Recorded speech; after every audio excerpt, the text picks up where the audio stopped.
em oportunidade.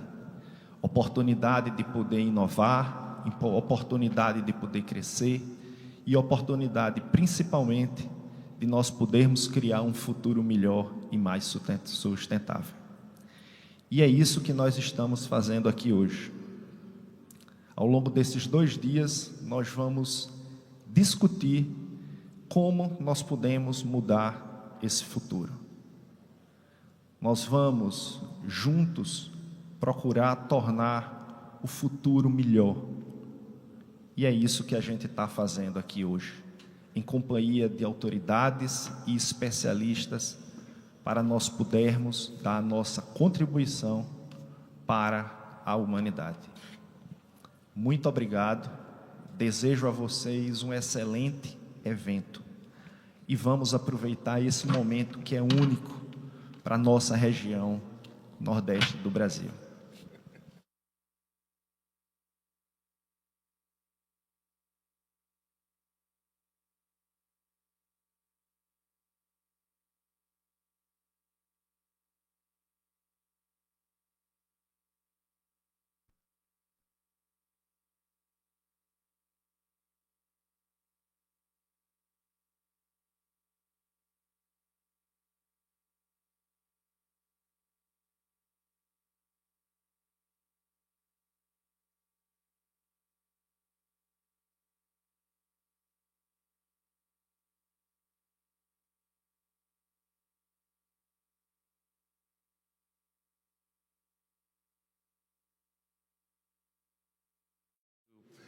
Promote the state of Ceará, to talk about energy transition, and to meet new partners and new friends that we're pretty confident we're going to go a long way together to talk about this topic.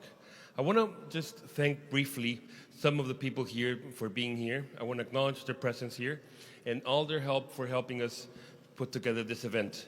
I want to thank former Secretary General for the OECD, Mr. Ángel Gurría. I want to thank Luis Porto from the Organization of American States. I want to thank people from Paraguay, from the ministry from Paraguay, Gustavo Casal, from the World Bank, that they came all the way from Panama, our new friend Costa. Thank you so much for being here. I want to thank Liesl Mesillo. She came all the way from Gibraltar, one of those countries that you have to go there, you have to believe it, to see all the different achievements and all the different things they've done in the past decade or so. Edgar Adolfo Chavez from Mexico that came all the way here. Also, I want to thank 2 very good friends, particularly one of them, one of my closest friends for the past 5 years, former Congresswoman Loretta Sanchez and her sister Linda Sanchez. We are honored and very happy to have you here. Thank you so much for making this huge effort. And by the way, happy Thanksgiving, which today is Thanksgiving, so it's an extra effort that they're doing. Also, a special thanks to President Joma, former Prime Minister of Tunisia, and Club de Madrid for helping us put this together. We're going to have the opportunity of listening not only from Prime Minister Joma, but also from President Danilo Turk and President Carlos Alvarado from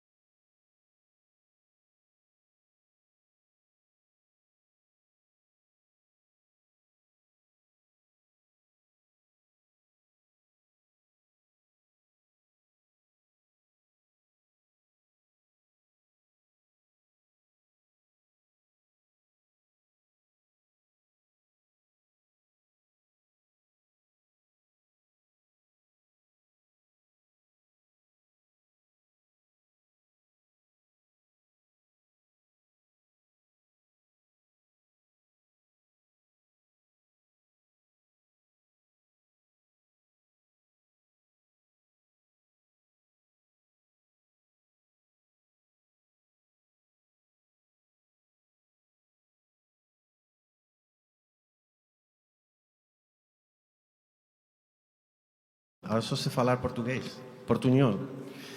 Aí disculpa a todos por el portuñol, que no es ni una cosa ni a otra, ¿no?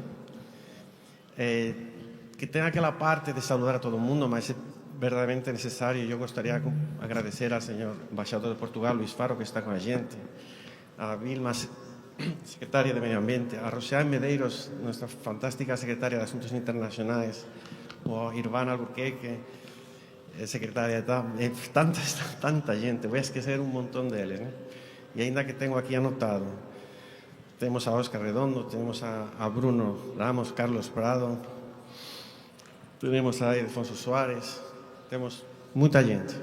Desculpa aqueles que não nombrei ou que vou esquecer, porque, por supuesto, muito obrigado a todos os nossos sponsors que mencionaremos depois. Eu só queria lembrar agora.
comunidades locais, dos trabalhadores e da sociedade civil organizada. Estamos empenhados em garantir que as políticas públicas sejam construídas de forma participativa, respeitando os saberes tradicionais e assegurando que os benefícios dessa transição sejam distribuídos de forma equitativa. Essa é uma transição de todos e para todos.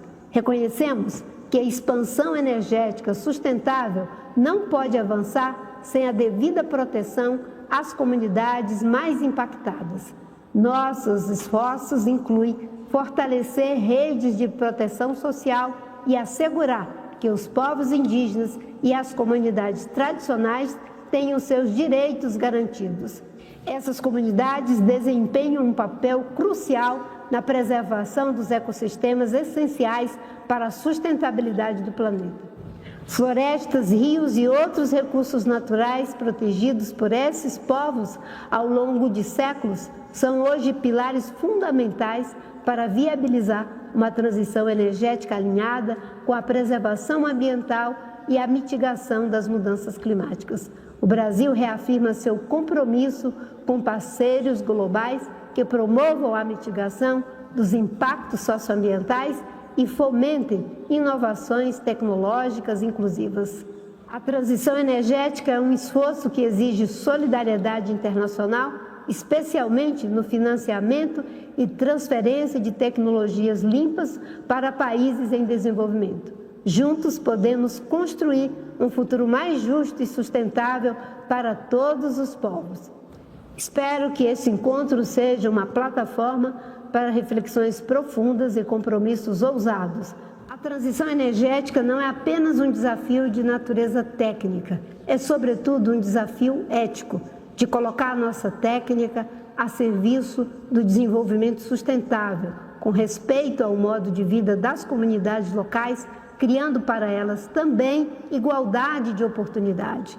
Que a gente possa caminhar juntos e conte com o Ministério do Meio Ambiente e Mudança do Clima para essa jornada, para que possamos ter um futuro que seja economicamente próspero, socialmente justo, politicamente democrático e culturalmente diverso. Muito obrigada.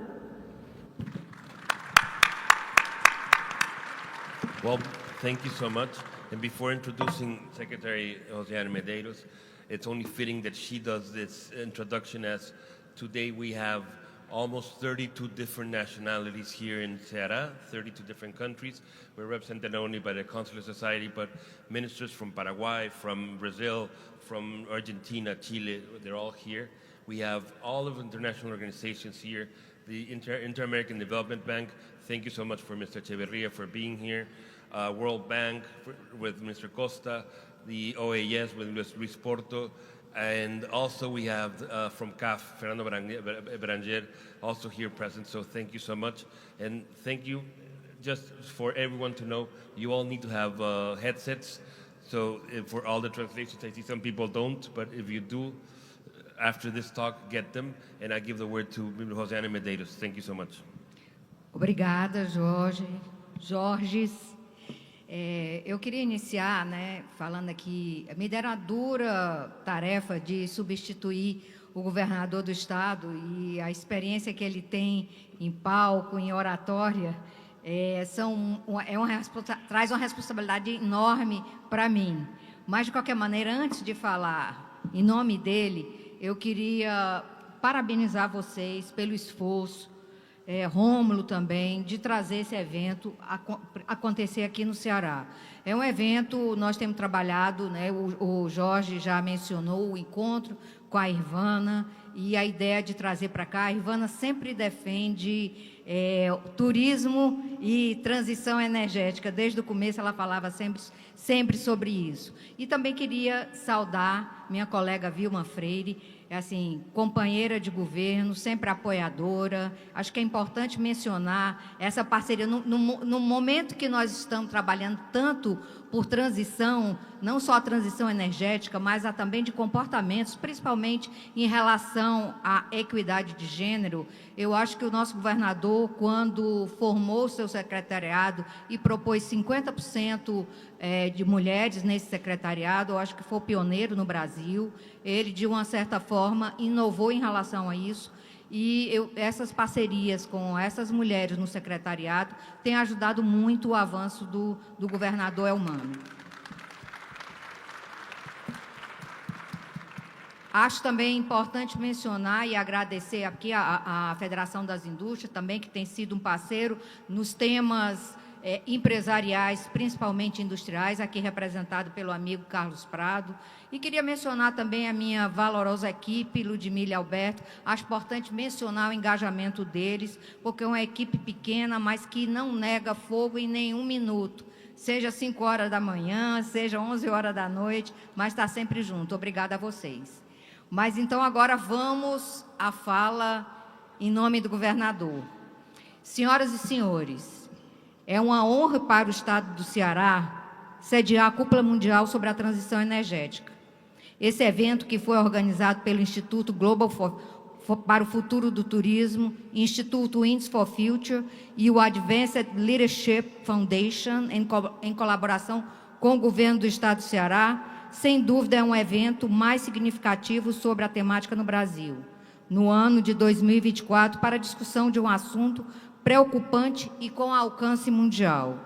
Agradeço a todos envolvidos na organização desse evento, de projeção internacional, aos participantes que prestigiam com suas presenças e vieram de tão longe.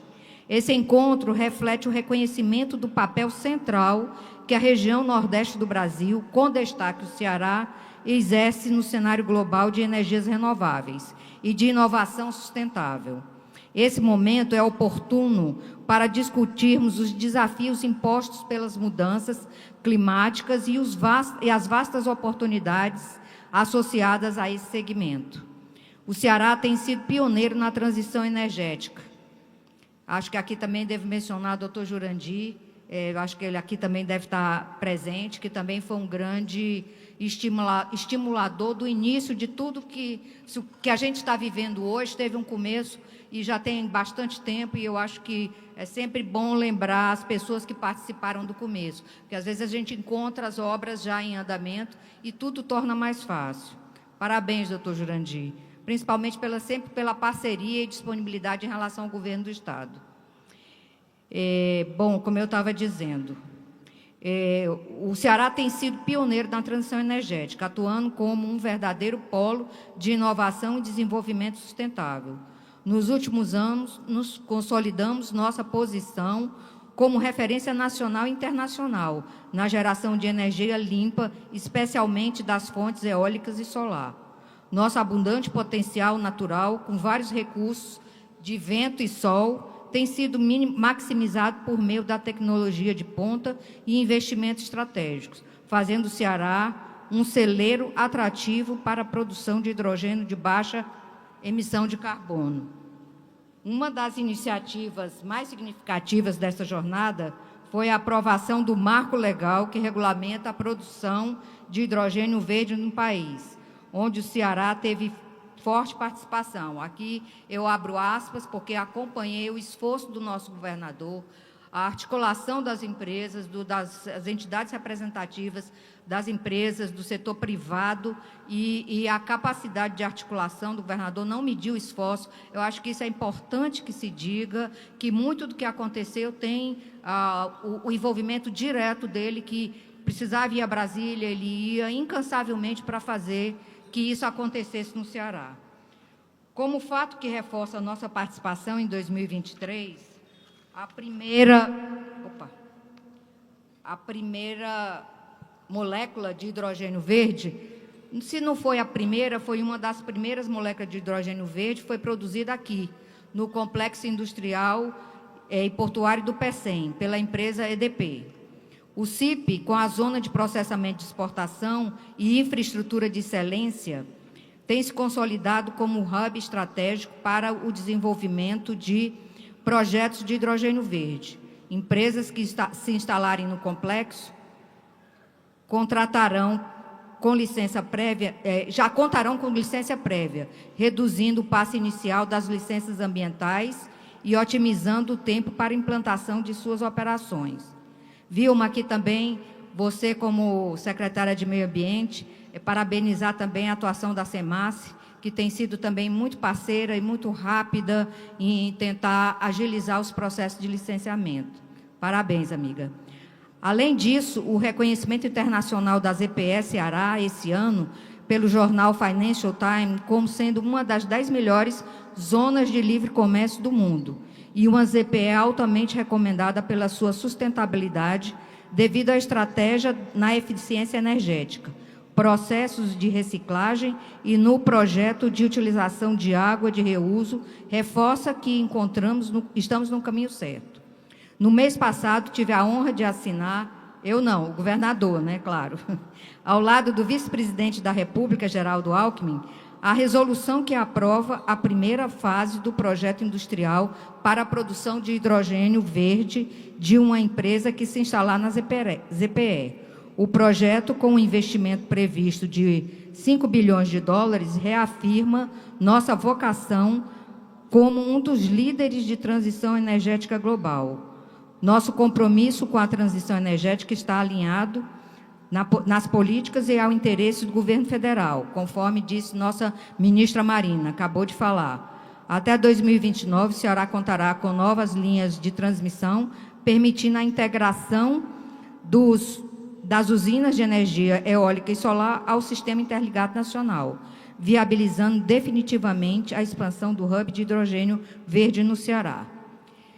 Meus amigos e minhas amigas, tendo esse avanço, só é possível graças aos investimentos estratégicos que estamos fazendo para a formulação e educação dos jovens cearenses. Estamos investindo fortemente na qualificação da nossa mão de obra, fator fundamental para que possamos avançar nos projetos. Um exemplo disso foi o início das obras ainda esse ano, no novo campus do Instituto Tecnológico da Aeronáutica, em Fortaleza, em parceria com o Governo Federal.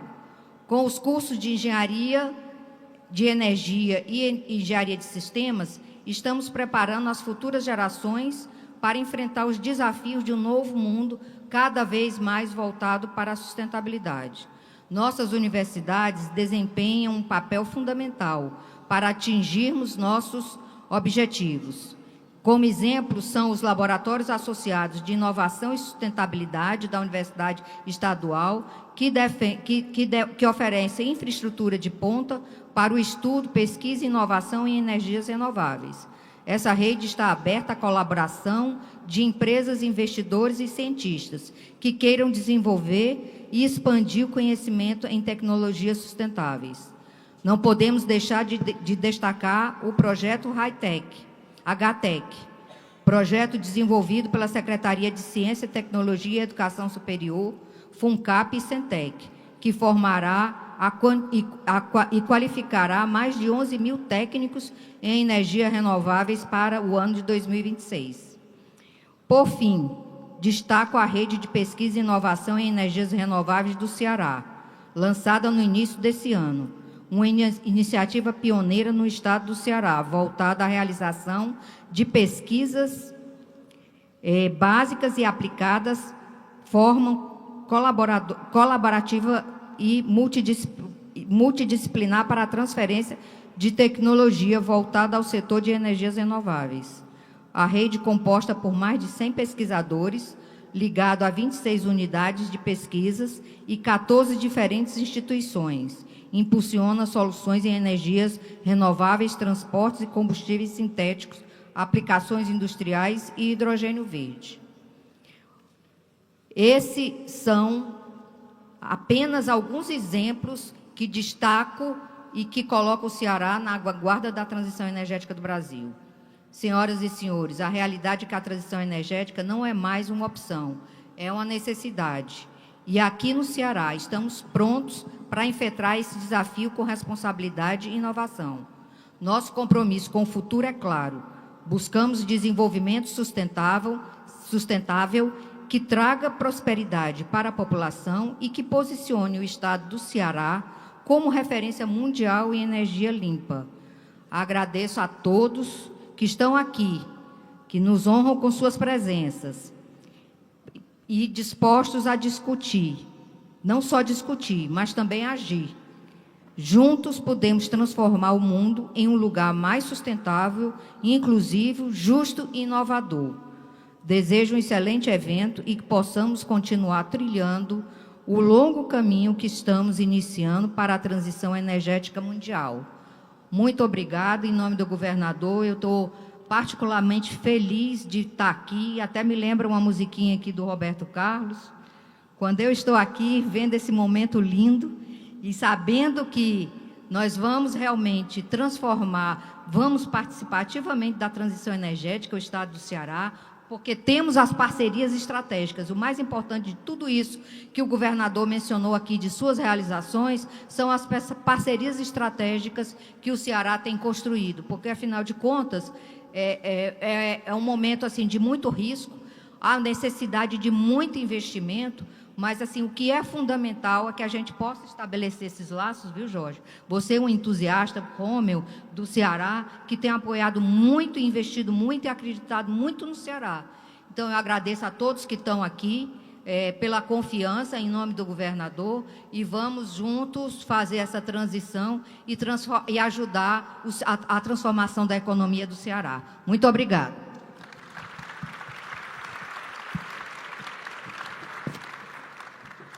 Bom, Rosa, muito obrigado. Fantástico, como sempre, estar com vocês, com o governo.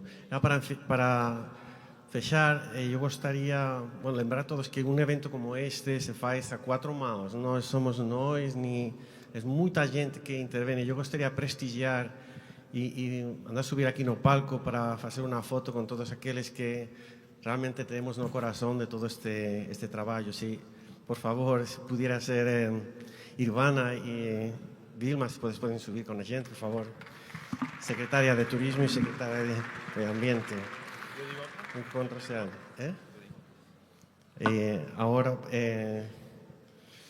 Ahora, la persona más importante, en realidad, para mí, que no lo mencioné, pero que si puede subir, Román Rodríguez, presidente del Consejo de Escuelas Ocurrentes y presidente de mi instituto también, el Instituto del Futuro del Turismo, por favor. Entonces no centro. Ven. Gostaria que nuestros sponsors nos acompañaran porque ha sido imprescindible, ¿no? Por parte de Qair, gostaria que nos acompañaran Armando Abreu y Luis Blanchard, nuestro presidente mundial, lembrando que Qair tiene investido ya no Estado 6.000 millones de reais, o sea que nos está ayudando mucho en esa transición. Y por supuesto, como no, a Quinto, que está aquí con nosotros, Hugo Chance, Quinto Energy, que es líder en Bahía en energías renovables. Si Hugo pudiera acompañarnos no palco, por favor. Por supuesto, también a Marcos Vinicius con Huawei, si puede acompañarnos también. Fantástico la colaboración que nos está haciendo con y realmente comprometidos con transición. Por parte de la FIEC, SENAI, pues si puede venir Carlos Prado, por favor. Y Vinicius Gibrail de ArrayTech, si es posible, o ArrayTech, ya no sé ni qué idioma falo. Como no, Rómulo Suárez, puede ser de Alburquerque Pinto, mi brazo derecho y amigo do alma.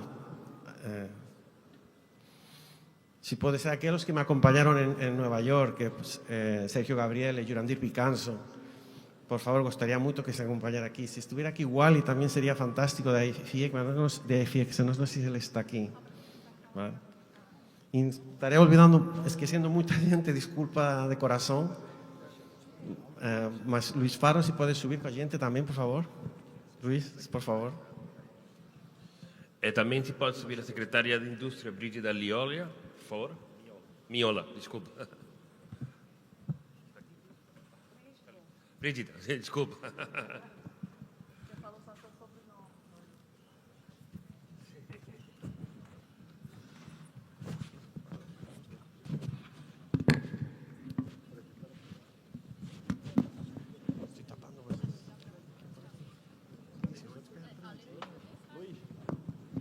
Muito obrigado. Se podemos...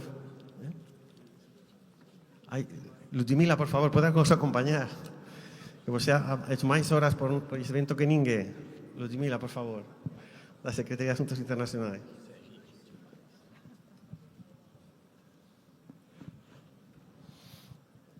Y finalmente ya nuestro gran motor, el motor del Estado, que es el Banco Nordeste, Eliane, por favor, nos acompañe. Superintendente del Estado.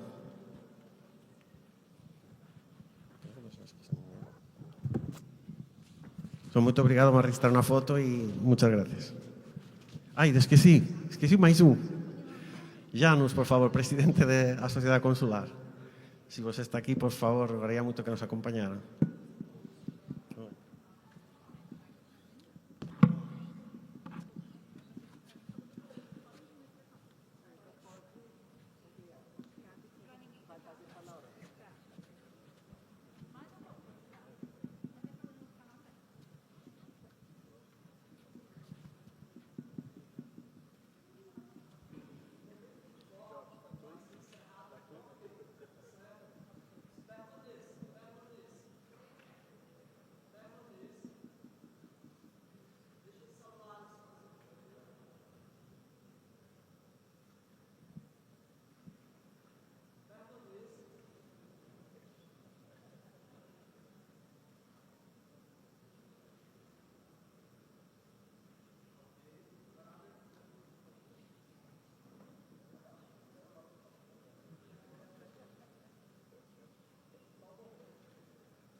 Obrigado, parabéns. Maravilhoso.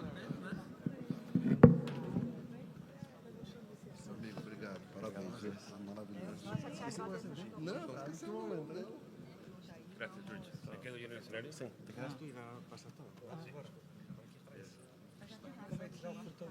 Fortaleza tá bom, meio ambiente tá bom. Obrigado. Ixi, fechou eu. Tira eso, sim, nos vamos embora. Bueno, thank you very much, everyone, and please take a seat. I would like to call on stage Ms. Congresswoman Linda Sanchez from the state of California to join us on stage.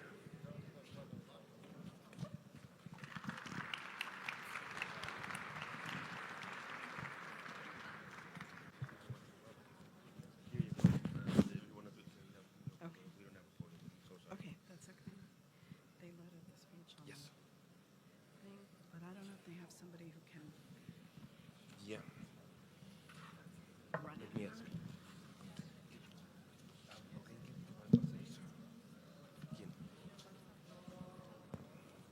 So, thank you so much for being here.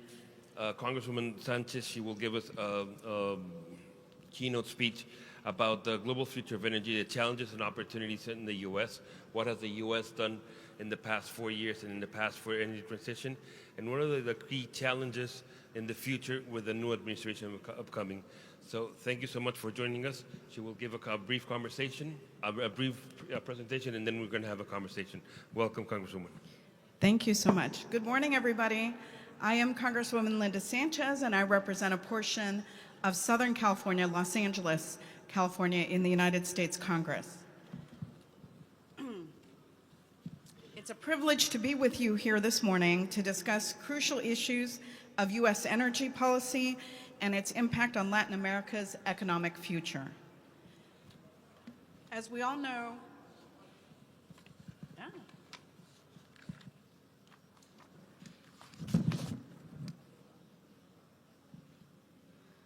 apologies.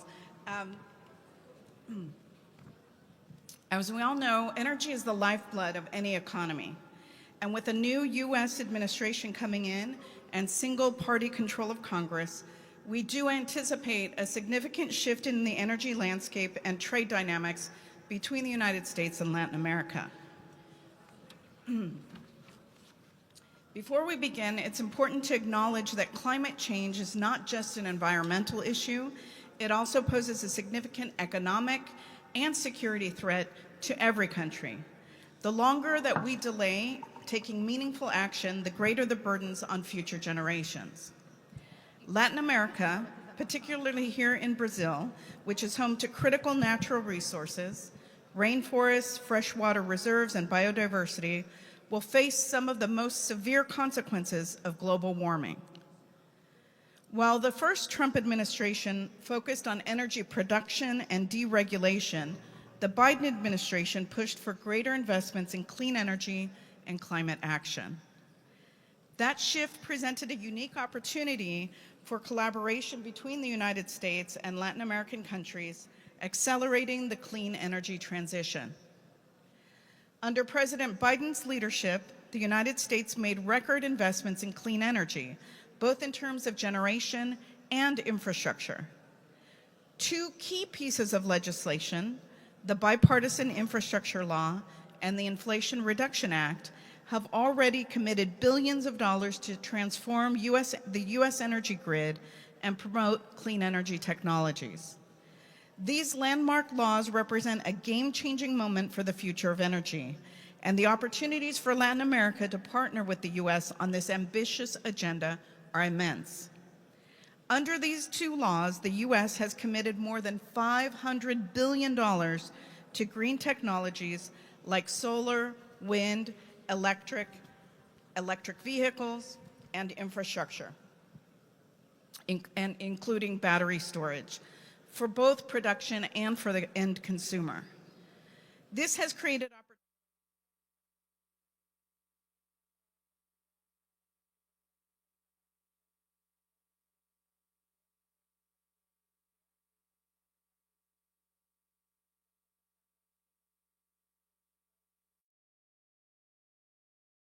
Clean energy, such as the Clean Power Production Credit, which incentivizes energia limpa que incentiva a produção de energia renovável como a eólica e a solar. Subsídios para os consumidores também foram apresentados subsídios como os créditos tributários que vão prover mais de $75 mil de créditos para novos veículos elétricos e 4 mil para utilizados. Nós tivemos aqui uma abordagem neutra, técnica. Importantemente, a nossa Receita Federal deve ser neutra, o que significa que vai envolver novas tecnologias limpas com as suas imersões. Como nós nos preparamos para a segunda gestão do presidente Trump, é importante reconhecer que as políticas de energia sob o segundo mandato do Trump vai mudar muito do foco de energia limpa da administração do presidente Biden. Como eu mencionei anteriormente, a primeira gestão do Trump e a sua abordagem foi focada em combustíveis fósseis, desregulamentação e maior produção de energia, e teve um impacto significativo nas relações dos Estados Unidos com a América Latina durante a primeira administração. Então, a pergunta que sempre me faz é o que vai acontecer agora, na segunda gestão do Trump. Então, durante a campanha dele, ele disse que nós vamos ter uma revisita à produção de combustíveis fósseis de carvão. Eles vão buscar retirar as regulamentações para aumentar cada vez mais a produção dessas fontes. Isso pode levar a uma produção maior de combustíveis fósseis, né? Principalmente prejudicando a América Latina. E também vai buscar um aumento de exportação para a América Latina, países que são muito dependentes de combustíveis fósseis. Bom, isso pode nos levar a maiores oportunidades de negócios para nações latino-americanas, mas vai prejudicar muito a transição para a energia limpa, entrincheirando as estruturas dos combustíveis fósseis. Em relação ao comércio, na primeira administração do Trump, a primeira política americana, a gente vê alumínio e outras mercadorias, incluindo as mercadorias da América Latina, serem prejudicadas. Durante a campanha, o Trump indicou que ele iria ter tarifas mais ainda altas se ele voltasse. Nominee to be the Secretary of Treasury, Scott Bessent, a former Wall Street hedge fund manager, is also supportive of these proposed tariffs. In a column published a few weeks ago, he said that tariffs could tend to raise revenue to protect certain U.S. industries and as a negotiating tool with our trade partners. In the past, he has said that the tariff gun will always be loaded and on the table, but seldom discharged. Besant has touted a 3-3-3 economic plan. He said that it would involve cutting the budget deficit to just 3% of gross domestic product by 2028, the last year of Trump's second term. Currently, it is running at about 6 to 7%.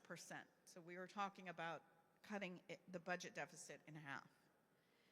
The second point that he wants to make is he wants to boost GDP growth to 3% through deregulation and pro-growth policies. And finally, he wants to increase U.S. energy production to the equivalent of an additional 3 million barrels of oil per day. It should be noted that the United States already produces about 13 million barrels of oil a day, the most that we have ever produced in U.S. history. So adding an additional 3 million barrels per day could be difficult. While President-elect Trump's protectionist policies aim to reduce U.S. reliance on foreign imports and boost domestic production, they could also strain our trade relationships with important U.S. allies. For instance, just this week, he proposed new tariffs on the United States' 3 largest trading partners, a 25% tariff on goods from Canada and Mexico, and an additional 10% tariff on goods that come from China. Mexico has vowed to enact similar tariffs in response. President Claudia Sheinbaum said, "To one tariff will follow another in response, and so on, until we put our common businesses at risk." In contrast, Canadian Prime Minister Trudeau said he will meet with the officials in Ottawa, but that his country is prepared to work with the United States in constructive ways. If enacted, tariffs on Canada and Mexico could violate the U.S.-Canada-Mexico trade agreement. And I find this particularly interesting given that the USMCA, the trade agreement between the United States, Canada, and Mexico, was one of President-elect Trump's signature accomplishments in his first term. That agreement is set to be renewed in 2026, and the negotiations are expected to begin next year. So the question is, will the Trump administration's use of these tariffs as a bargaining tool in those negotiations, will they use it as a bargaining tool in the negotiations, as Treasury Secretary nominee Besant has indicated? And will the Trump administration even pursue another multinational agreement like the USMCA? Unlike President Biden, who favors multilateral agreements, including the Indo-Pacific Trade Agreement that his administration was pursuing, President Trump is skeptical of them. In fact, I would expect the incoming administration to pursue few multilateral trade agreements, whether that's or multilateral agreements, period, whether that's trade, international security, or climate change. President-elect Trump generally opposes these types of agreements, preferring instead to try to negotiate bilateral agreements by negotiating one-on-one with other nations. For example, under Trump's first presidential term, the U.S. withdrew from the Paris Agreement because of the unfair economic burden he believed that it placed on American businesses. While climate agreements are likely off the table, his America First agenda could still support certain clean energy technologies within the United States, such as wind and solar. Thanks to the Democrats' Inflation Reduction Act, many of the U.S. investments are occurring in Republican-controlled districts, and as their members of Congress are likely to seek to maintain those investments and the jobs that they support under the new administration. I will note that many states that are run by Democratic governors will also step in to fill the void created by the federal government. For example, consumers right now can receive a $7,500 tax rebate for purchasing an electric vehicle. President Trump has indicated that he wants to end that program.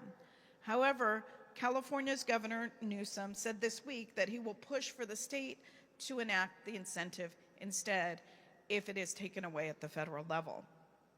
California is the largest state by population and has the most electric vehicle sales.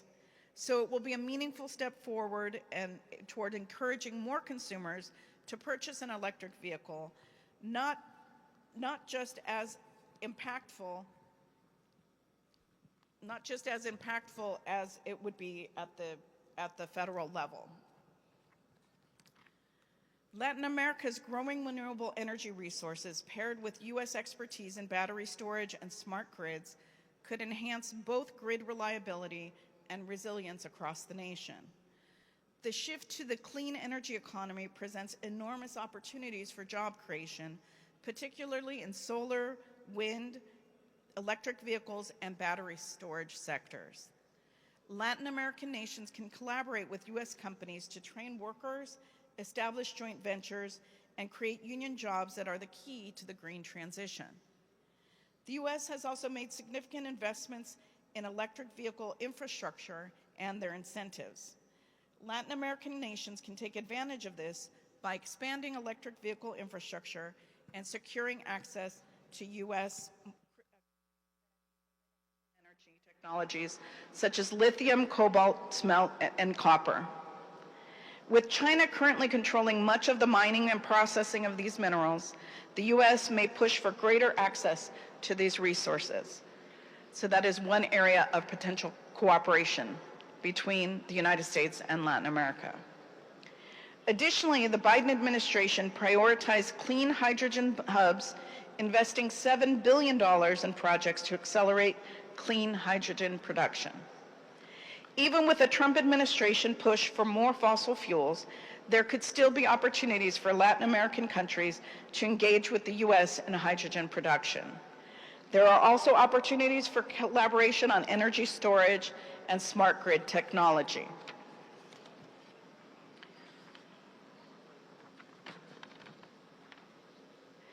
All of these changes will have an impact worldwide. For Latin American countries, there are several challenges to navigating the potential policy shift under the Trump administration. As U.S. policies return to fossil fuel expansion, Latin American nations rich in these resources will face stiffer competition. And countries that rely on fossil fuel imports may delay investments may delay their investments. So I guess to conclude briefly, I would say that we will see this shift from investments in renewable and clean energies and once again turning towards fossil fuel and coal. However, just because the federal government is taking a step back from those investments doesn't mean that states and even cities won't take up the charge of trying to move our population to renewable and green energy. So with that, I will conclude, and I will take questions from Jorge.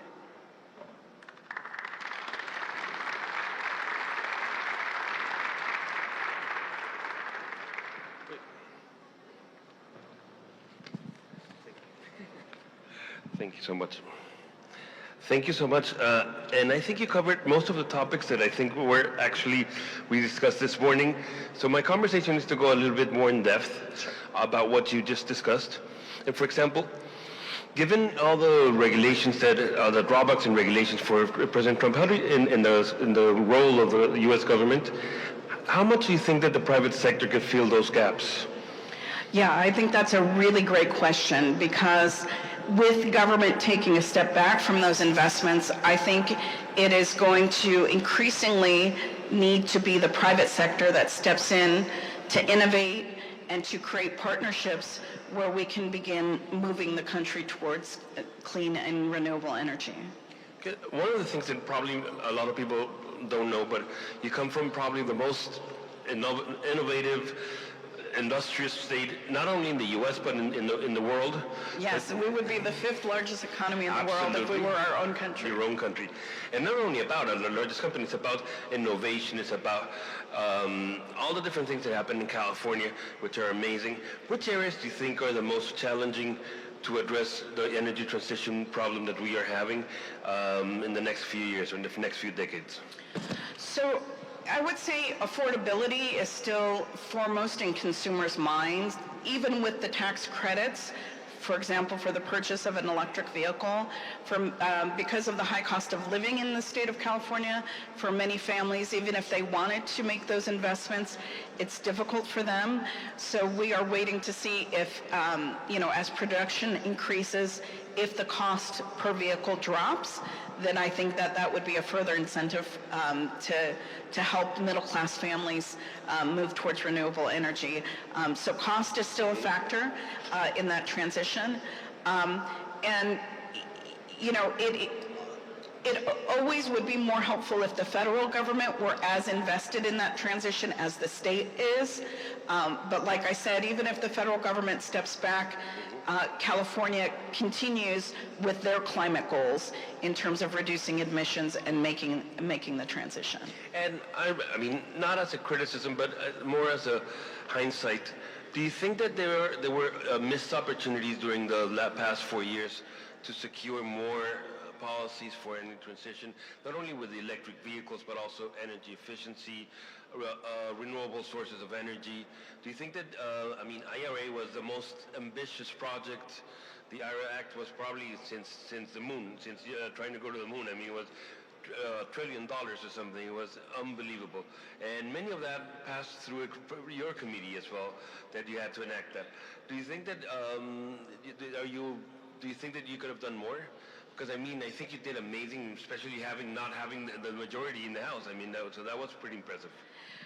Well, that's the thing. I think there is always more that can be done, but we are talking about once-in-a-generation investments in moving our country towards renewable energies. They weren't just promises. There was money that was put behind these ideas.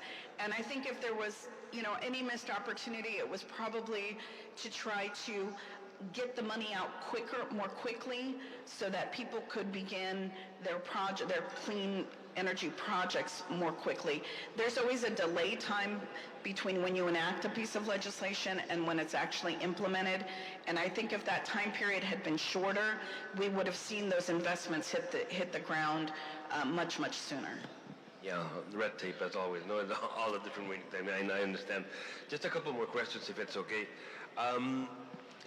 Basically, maybe this is more my question. Do you foresee, and you have always been known to be right in the middle. You're not an extremist, but do you foresee a bipartisan collaboration in this area in any way, shape, or form in the Congress? We had another expectation of the results for this Congress. We all did.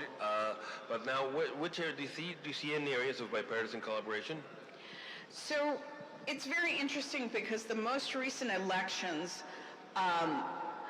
really will kind of determine what will happen in the next Congress. We did expect that Democrats would control with a majority. That didn't happen, but the Republicans will control, but with a very, very slim margin, which means they will have to be very united in order to pass any legislation. And there are members, like I mentioned in my remarks, in whose districts these investments have been made, and they've created jobs, and in order to continue that, those investments will need to continue. So it will be against their interests to vote for bills that will take that money back or stop those investments, because that will mean loss of jobs in their districts. So if you think that it will only take maybe 2 or 3 members to not support clawing that money back, I think the Republicans are going to have a hard time of it. And I think the Democrats will try to work with those Republicans whose districts would likely be most impacted to try to continue those investments in renewable energy. Does that make sense? Absolutely, and not all Republicans are MAGA, and not all Democrats are woke, and right. there is a lot of places for collaboration. Yes. You come from a district in California where primarily young people. It's a Democratic district, but with young people, with minorities. A lot of minorities that they truly believe in. It's new generations that they have impregnated, and they live digitally and they live renewably. They are sustainable by default. What message would you send to younger people about the future of the U.S. energy policies, that it seems, at least in the media, that it's going to go backwards. We know it's not, but I mean, people are not excited anymore about this happening. What would you say to your voters or to younger people about this? Yeah, I'm always very heartened about the future of our environment, because for younger voters, it is one of the most important issues that they think about. The problem is that they're not single-issue voters, so they don't just vote based on a candidate's environmental policies. If they were single-issue voters, I think that clean and renewable energy would get far more attention. So while it's topmost as a priority for them, it's not how they vote. And I think there is, probably some pessimism, given that Trump has already signaled he wants to return to fossil fuel production. But I like to tell people, again, that many states, including oil-producing states like Texas, have done major investments in green and renewable technologies. So it's not just woke or, progressive California that is making these investments. And I think for younger voters, I would tell them, it's important that they pay attention. It's important that they elect people who believe in the policies that they want to see happen. But they do see climate change and the environment and the reliance on fossil fuels as one of the most important issues for their generation. Fantastic. And lastly, this is, I promise, my last question, but since there are so many international organizations, different countries, we're in a different country as well right now. And, well, the Biden administration, one of the things that they actually tried to do was to reestablish the U.S. Global leadership in addressing climate change. Well, President Obama, he was fantastic in Paris. The Paris Accord was done mainly because of that pursuit of the Obama administration. The first thing that Trump did at his first administration was retreat from Paris. The first thing that Biden did was go back to the Paris Accord. So how do you think the international community will perceive and respond to this anticipated changes in the Trump administration? And what role should the U.S. Congress have here, and particularly as a minority in the Congress right now? Yeah, so it is somewhat disappointing, I think, when you saw Trump's first administration. He was very isolationist, very America first, go it alone. He questioned many of our, not just economic alliances, but our strategic military alliances, and really took a step back from the world stage. Biden, when he came in, wanted to re-engage with the rest of the world, with NATO, with other countries in terms of moving us towards energy independence and renewables. So I think, it will be hard to deal with Trump in the next administration. If people think that he will be as engaged in Biden, I think he will take more of an isolationist step back.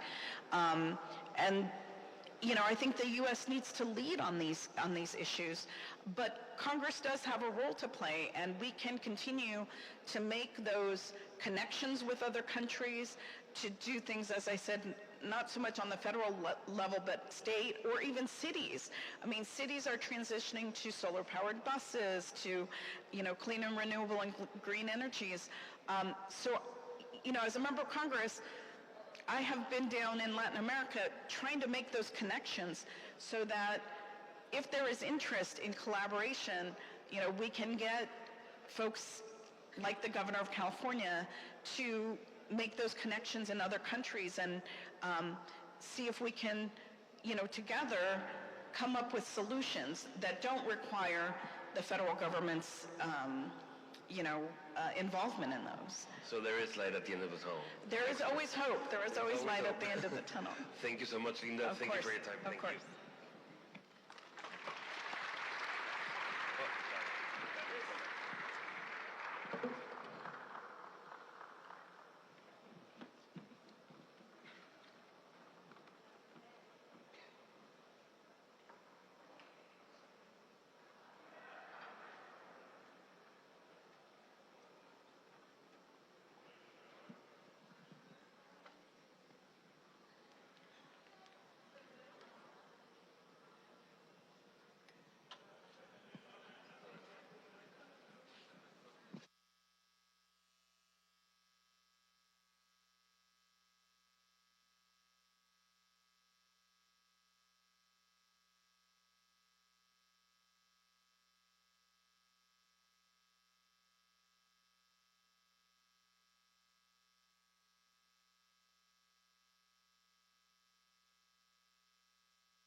thumbs up, or can you please text us saying that.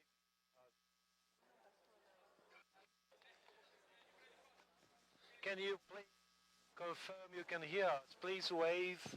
Give us a. Thank you very much. Appreciate it.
So, sir, can you please speak up so we can test your sound here?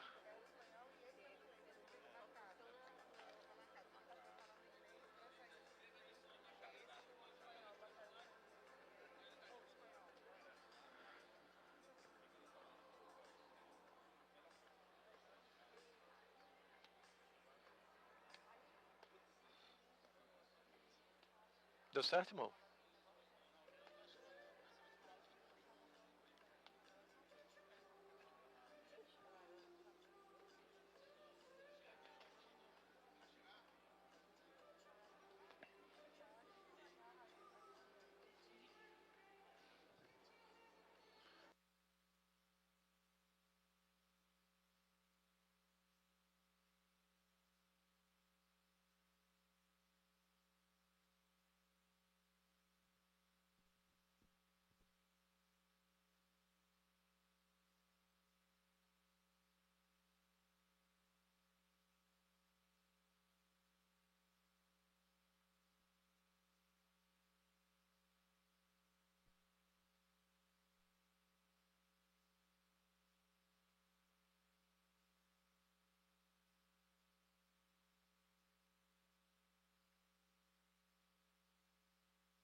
Ladies and gents, please.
they have wearing headphones, so for us it's going to be like this. No, ahora también los audífonos para ustedes, yo no los escucho. ¿Me escucháis? ¿Sí? Vale, perfecto. Bueno, ahora voy a hablar en español, me imagino, y darles la bienvenida y de agradecerles muchísimo que estén con nosotros para este panel tan importante que es la fuerza de los acuerdos internacionales para la transición energética, el camino a COP30.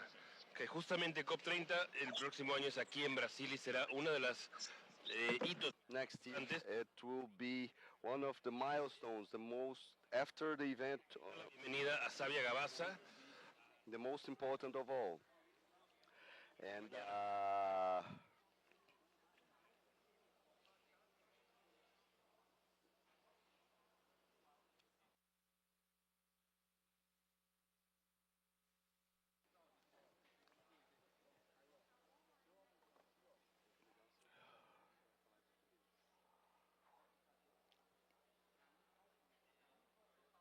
so, we have online some fellows. We have Mr. Heitz at Siemens will be with him in Brussels and the European Union. I would like to say some words about him.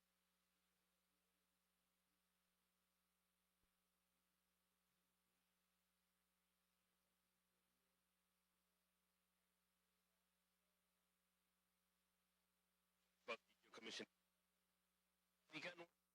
on the EU-Japan relationships, followed by roles in trade policy, consumer policy, and developing Europe's maritime policy. From 2008 until 2018, he led teams at the Ocean Directorate General, focusing on blue growth strategies, which I think now are more than important, in EU maritime special planning legislation and international ocean governance. Since June 2018, he's leading the C2 Unit C2 at the Energy Division in the EU, focusing on energy, innovation, and clean technologies. So thank you so much for joining us, Mr. Siemers. We are delighted to host you, and please, the floor is yours. Yes, hello. I hope you can hear me very good. I have an echo, which is not phenomenal, but okay. We'll try. Let me put my speaker down. Okay, so now I don't hear myself. That's probably better. So a few comments. I mean, my bio seems to have left out a couple of things. So the first thing is that I just come back from Tokyo, where I was in for the last 4 years as deputy head of the EU mission. And I've now come back here to Brussels to be advisor to the ETF director that is led by Christine Labia, who regretfully can't be here with you today. Anyways, on today's topic, maybe a couple of thoughts from my side. First of all, on the COP that just ended in Baku. The event, of course, has been a mixed bag. We've all seen the press. We've all heard how it went. With a number of the participants unhappy, either about the lack of progress on finance, others about lack of progress in terms of ambition, lack of progress on fossil fuels.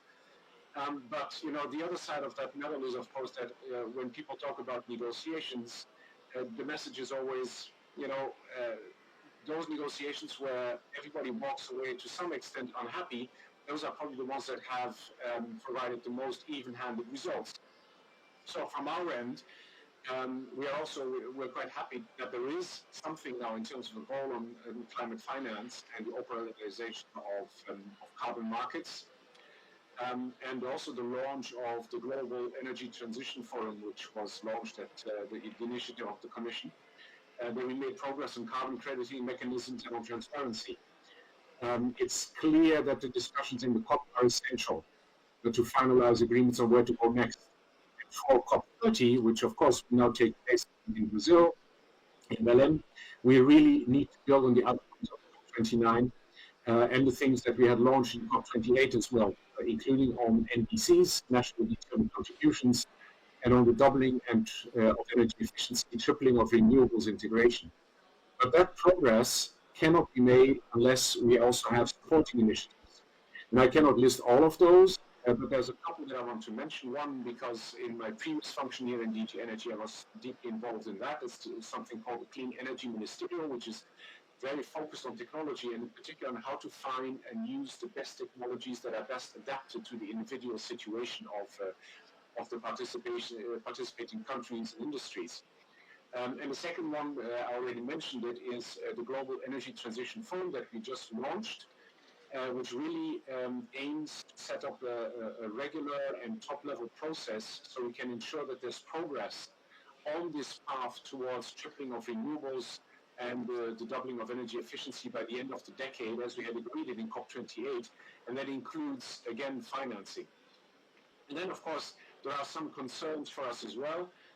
First of all, the process of transitioning away from fossil fuels remains painfully slow and is being slowed down by some actors as well.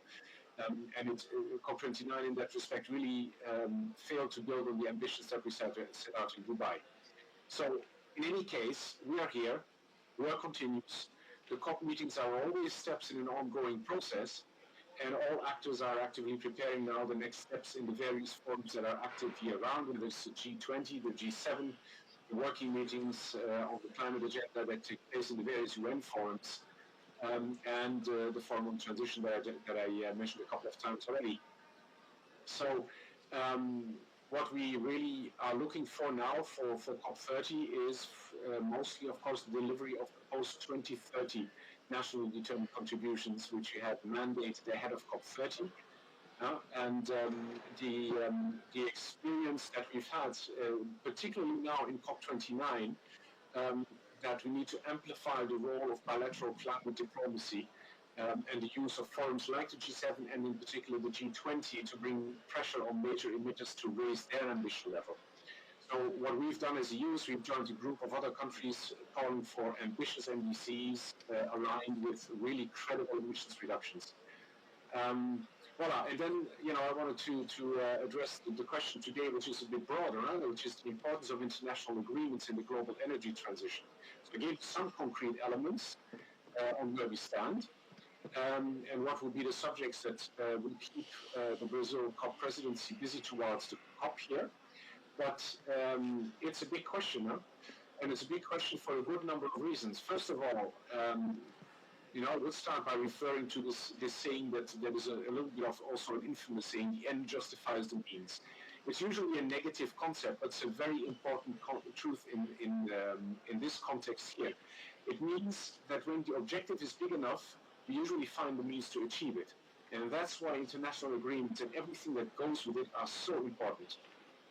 So this is, of course, because without doing something about climate change, humankind will be thrown back to the Stone Age, and particularly in the area in which I'm active, which is energy, this is very true. Without energy, humankind really does not function. But at the same time, we know that energy production is one of the largest sources of greenhouse gases, and therefore it really needs decarbonizing, no matter how we do it. So all of that is important, particularly in a situation where we all know what's happening now in the context of climate change, and where we all know that it will not get any better. We are already perilously close to the 1.5 degrees, and we might very well go beyond it. So it's literally a challenge to humankind as a whole, and a willingness and ability to deal with it, which means cooperation. And cooperation works only through international agreements. So if we don't do international agreements like the COP, and we don't support them with all the activities that are ongoing right now, we will not be able to move towards a situation where climate change is managed and dealt with properly. So that, I think, is the message for me. International agreements built on constructive and cooperative negotiations are essential. Without them, we end up in a situation which is basically the law of the jungle. In the case of climate change, a lot of free riders. And then, if you think about climate change, there's not going to be free riding for a long time because it really affects all of us. This was what I wanted to say, and I'm looking forward to our discussions today. Thank you very much. Thank you so much, Mr. Siemens. Thank you so much, Mr. Stevens. Thank you so much. I really appreciate your comments. I think they were right on point. Now I want to introduce for her presentation Savia Gavazza dos Santos. She is now, I believe it, and I apologize, Mr. Siemers, about your bio. I got it mixed up. I apologize for that. But Savia, she's a Brazilian civil engineer and a PhD in hydraulic and sanitation engineering from the University of São Paulo. That's right? Yes. Okay. So that we have the right Savia here. So fantastic. We wanted to. She has held prominent academic roles, both in the Federal University of Pernambuco and the University of Toronto. So she works right now for the IRS, for the Fazenda here in the Government of Brazil. And we are very, very happy to receive her here to talk about opportunities for international agreements on energy transition. So please, thank you so much for joining us and coming here to Fortaleza to be here with us. Thank you so much. Eu que agradeço. Bom dia a todos e a todas aqui presentes. Quero agradecer a organização do evento pelo convite e cumprimentar meus companheiros de mesa, o Luiz Porto e o Heitz Siemers. É um prazer estar aqui com vocês, compartilhar desse painel. Eu não sei se a minha apresentação está passando também. Screen, but can we please have the presentation on the screen? It's not being shown in the screen. Is it possible to please see it in the screen? So going to the topic of the presentation, the international agreements, I understand that they have the goal to speed up the decarb and the transition of their economies to bring the world back in the path of safe emissions and also bring and foster investments for energy transition. And then I'd like to mention that in the COP30 was launched the new Brazilian NDC, where we are committed to reducing up to 67% of our emissions up to 2035. Brazil is one of the most ambitious and daring targets.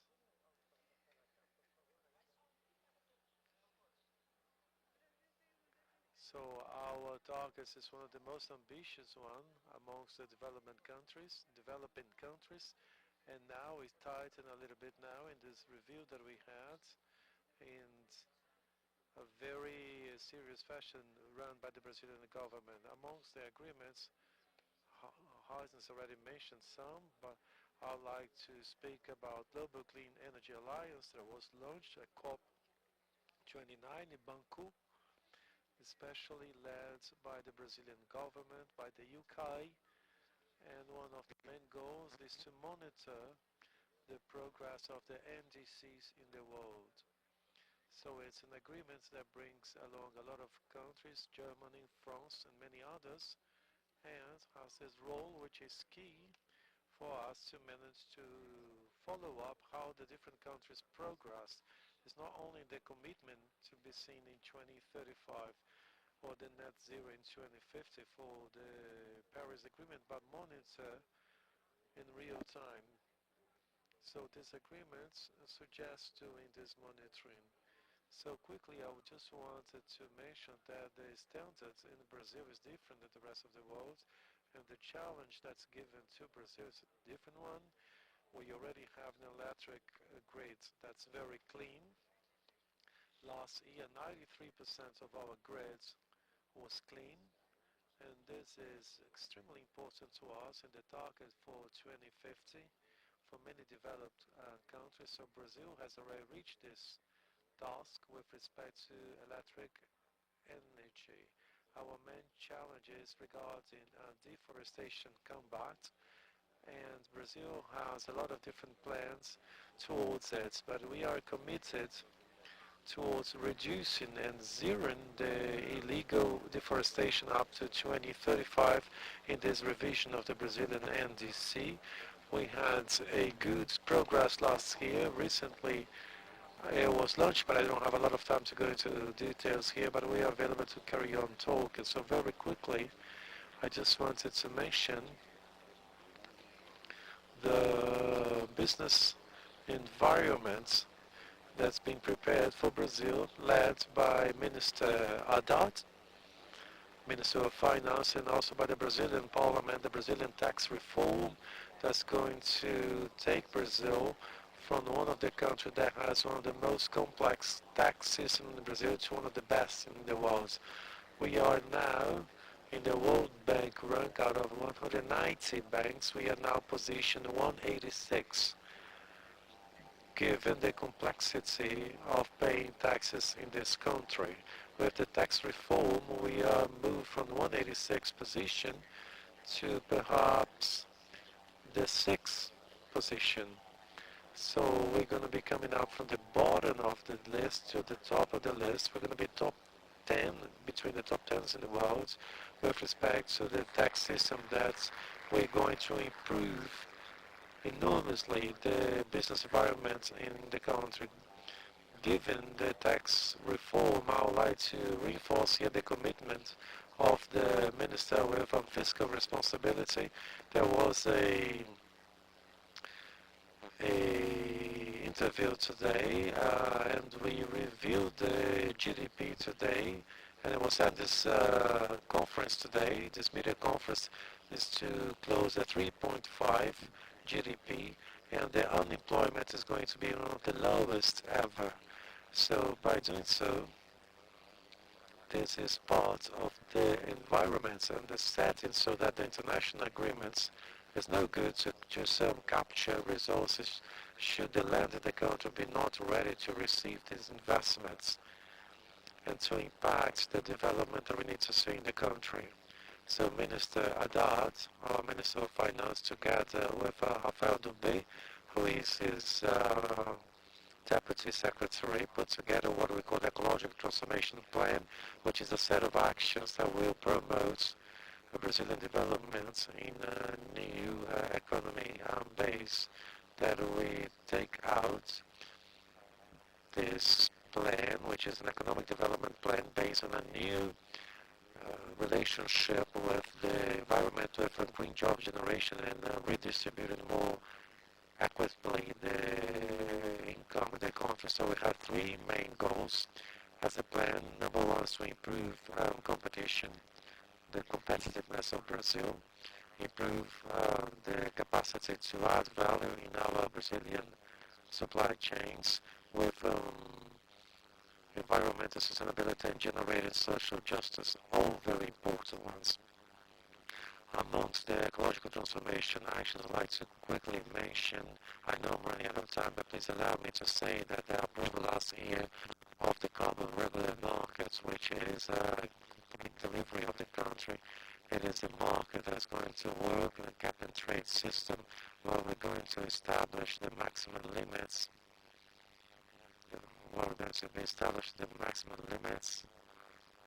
So we have spoken about the NDC, moving up the slides. So we have the 3 pillars in the plan, the 6 different axes, and sustainable finance has a lot to do with the economy, the Ministry of Economy. There is a link in some materials that we brought here to find out about the ecological transformation plan, but you can feel free to please get one so you can understand better. The second axis is going to be the one of technological density, bioeconomy and food system, circular economy and the new green economy amongst all different actions. This plan is located at the Ministry of Finances because we have the fiscal administrative credits and regulatory tools to stimulate the sectors and industry that we need to stimulate towards energy transition and stop withhold other sectors that we need to withhold. So I'll mention here the Pact for Ecological Transformation is the third time in Brazilian history that this happens.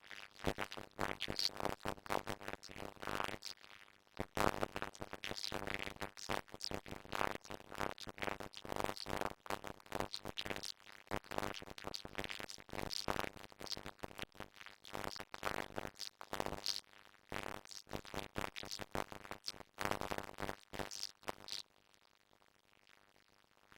Great solutions and relationships that started speaking about the carbon rights, but the trade is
de alinhar todos os outros países.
Way.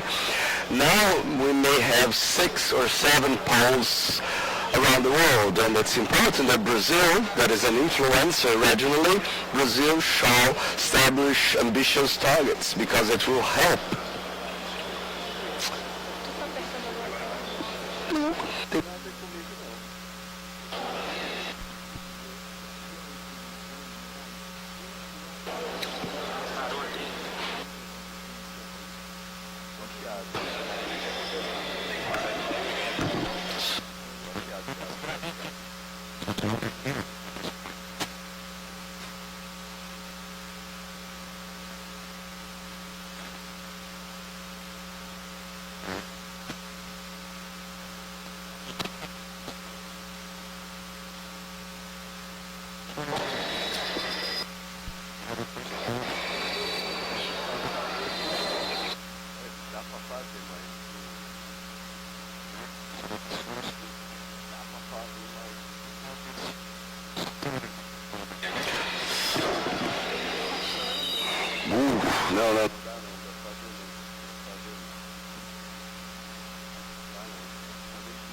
Agora sim. Parou. Baixo. So, we are all right again. So, where did I, where I was? Well, let me resume. I stopped when talking about one of the transitions, right? And, negotiations, etc., international pressure, international enforcement. It must happen in the national blocks where the bold Brazilian targets must be important to influence other region, Latin America, for example. And incentives in terms of funding, as I told you before, the financial markets, the bonus, green bonus, World Bank, they're creating elements, but I would like to associate this with another transition we are experiencing, another difficulty. And because of what's been told before about the fourth industrial revolution, many countries, they need to reallocate their companies to other countries, and they started to discuss about the targets. And many countries, they've applied this minimal tax, and it serves to the big corporations. Why not mix it up? For example, do a combo.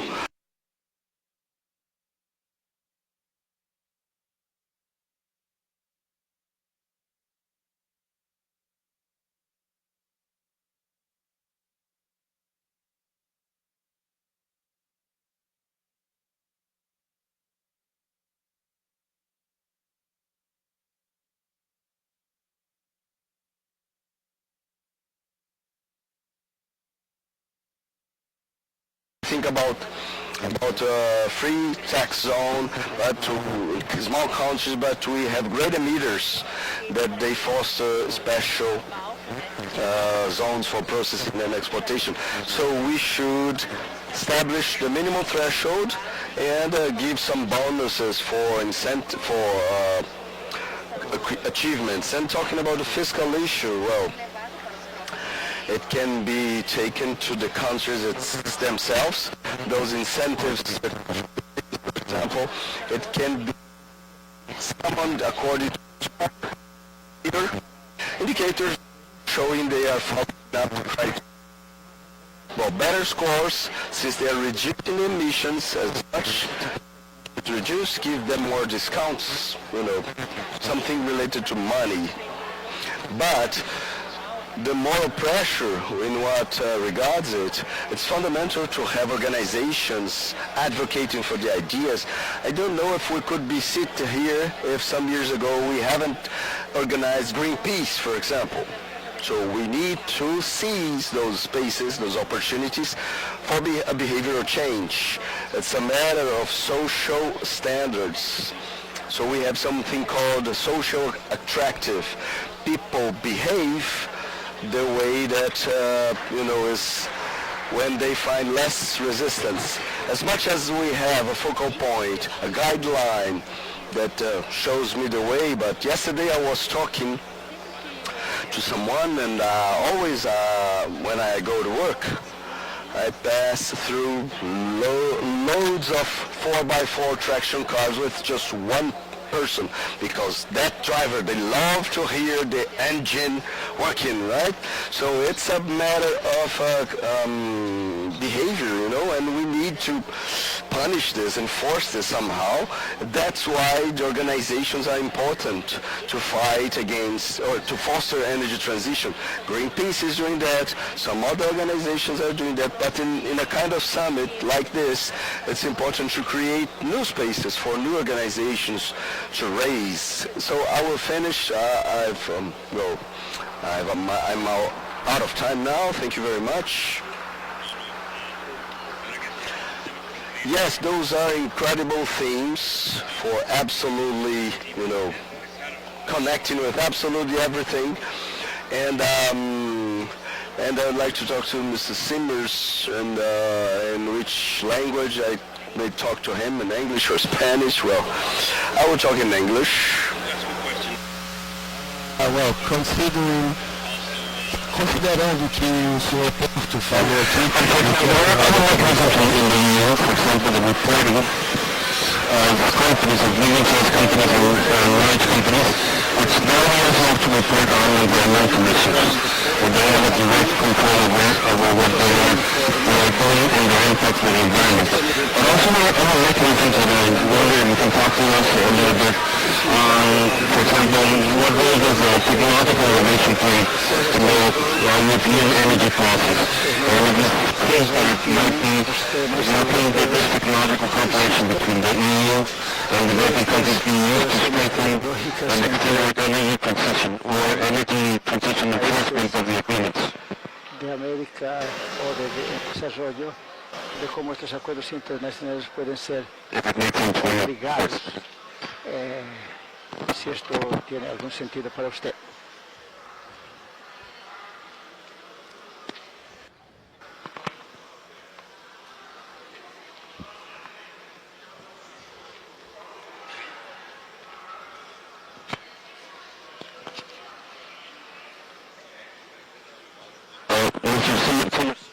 Please wait for a second, because these were going on secret and we're not listening.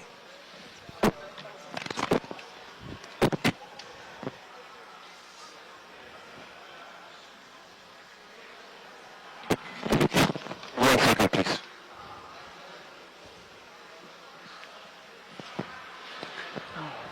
Paró aquí. Él paró allá.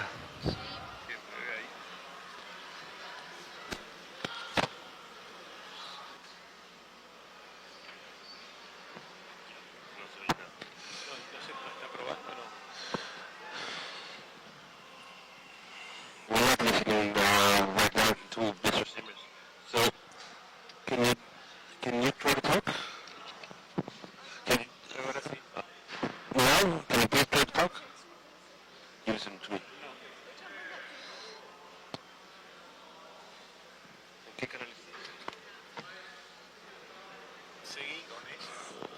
Huawei, well, we press existed issue with yourselves.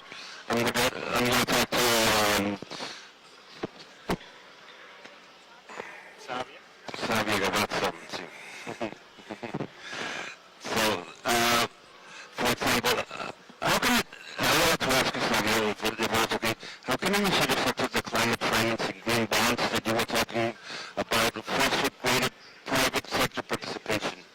Because we understand that the government will play a very strong role, but probably one of the most important things is how to engage with the private sector and private companies. Can you tell us how this market is really going to help you pursue this participation?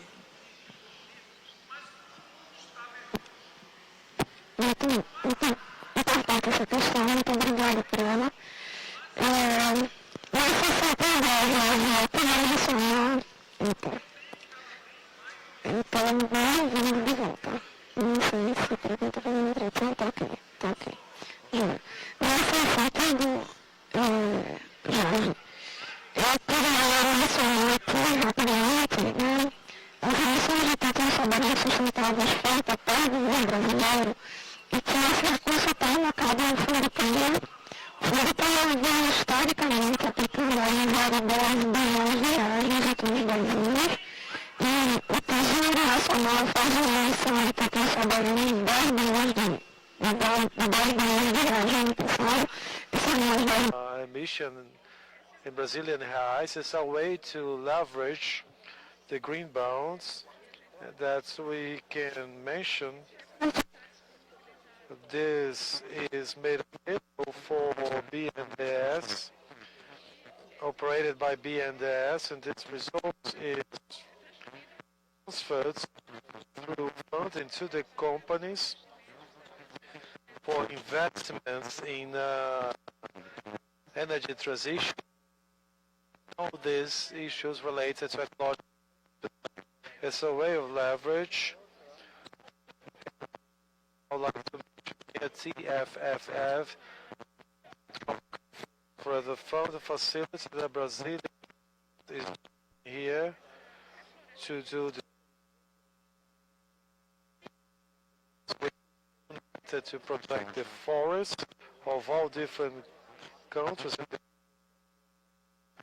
The forest to be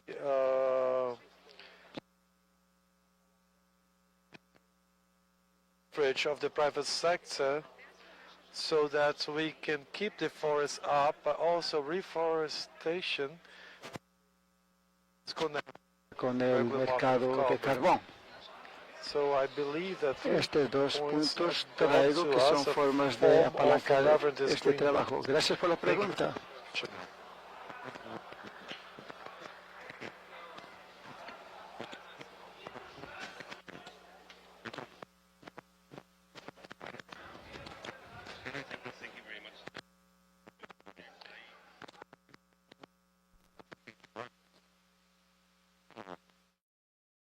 Logramos mejorar el... No.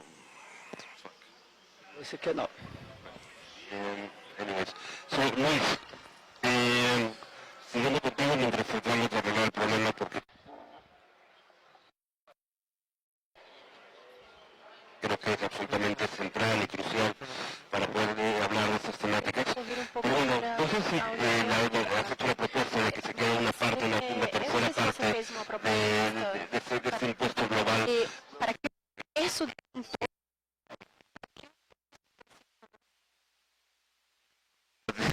de esos acrónimos nuevos que le ponemos a todo, pero que una 10% global y 5% dependiente a este cumplimiento. ¿Hay alguna experiencia en tu opinión o que en toda tu trayectoria que lo hayas visto, o desde la OEA o desde otro lugar en donde se haya podido hacer esto más allá de la parte de la banca privada, pero en un acuerdo internacional? En un acuerdo internacional no, pero hay experiencias nacionales, sí, donde lo que en economía se llama el diseño de mecanismos ayuda a alinear los incentivos públicos y privados. Bueno, es notorio el desarrollo de China sobre la base de lo que ellos tenían, era un protocolo bianual donde se señalaban cuáles eran los sectores que tenían exoneraciones en impuesto a la renta corporativa por 10 años, y eso iba cambiando por región y por sector cada 2 años, y el desarrollo notorio que logró China con ese instrumento me exime de mayor profundización. El Banco de Alemania es un banco que lo hace también con las empresas alemanas, tienen un sistema de puntaje de que, de acuerdo a ciertos indicadores, entre ellos el de producción más limpia, se dan puntajes y, bueno, más puntos, menos tasa de interés. En un esquema similar, el régimen de promoción de inversiones de Uruguay es muy similar, tanto a China como a Alemania. Es una mezcla, es un híbrido entre lo de China y de Alemania.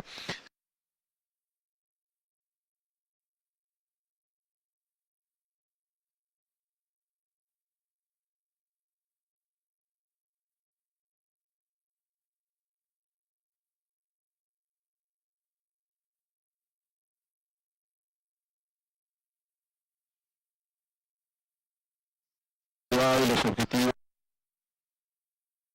The goals private sector and the goals of the public sector as well. Thank you very much, Luis. So let's try to see if we work with Siemens, if we can hear him.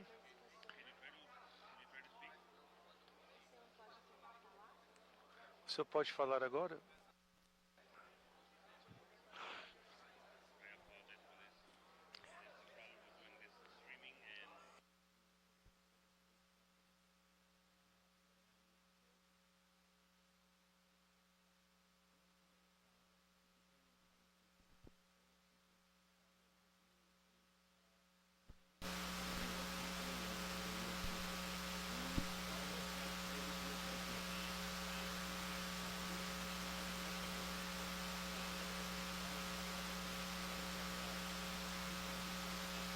Do peronista, do último governo, agora nós temos uma onda nova internacional de negacionistas climáticos, pessoas que não acreditam nos efeitos da mudança climática, não acreditam nessa cooperação tão pouco, e nós temos muitas perguntas diferentes que surgiram ultimamente.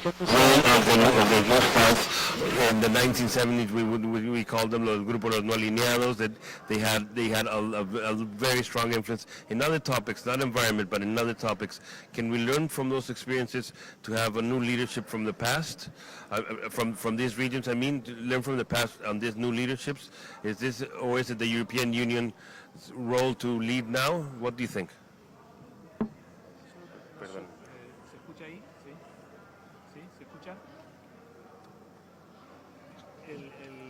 Yo no solamente creo la posibilidad de líderes, sino también de lo que se puede denominar... Ahora sí, ahora empieza. Hola, ¿y se escucha? No. Hola. Volvemos al otro. Hola, ¿ahí se escucha? Sí. Yo señalaba que por un tema está el tema de los líderes, como señalé antes, creo que en la región, en el sur, y no solamente, Brasil es muy importante, y ahora no solamente porque la presidenta del Banco de los BRICS es Dilma, es decir que Brasil puede también ir más allá de la región para tratar de buscar influencia en estos temas. Por ejemplo, si el Banco de los BRICS comienza a usar instrumentos financieros que premien el cumplimiento de las metas de las NDC.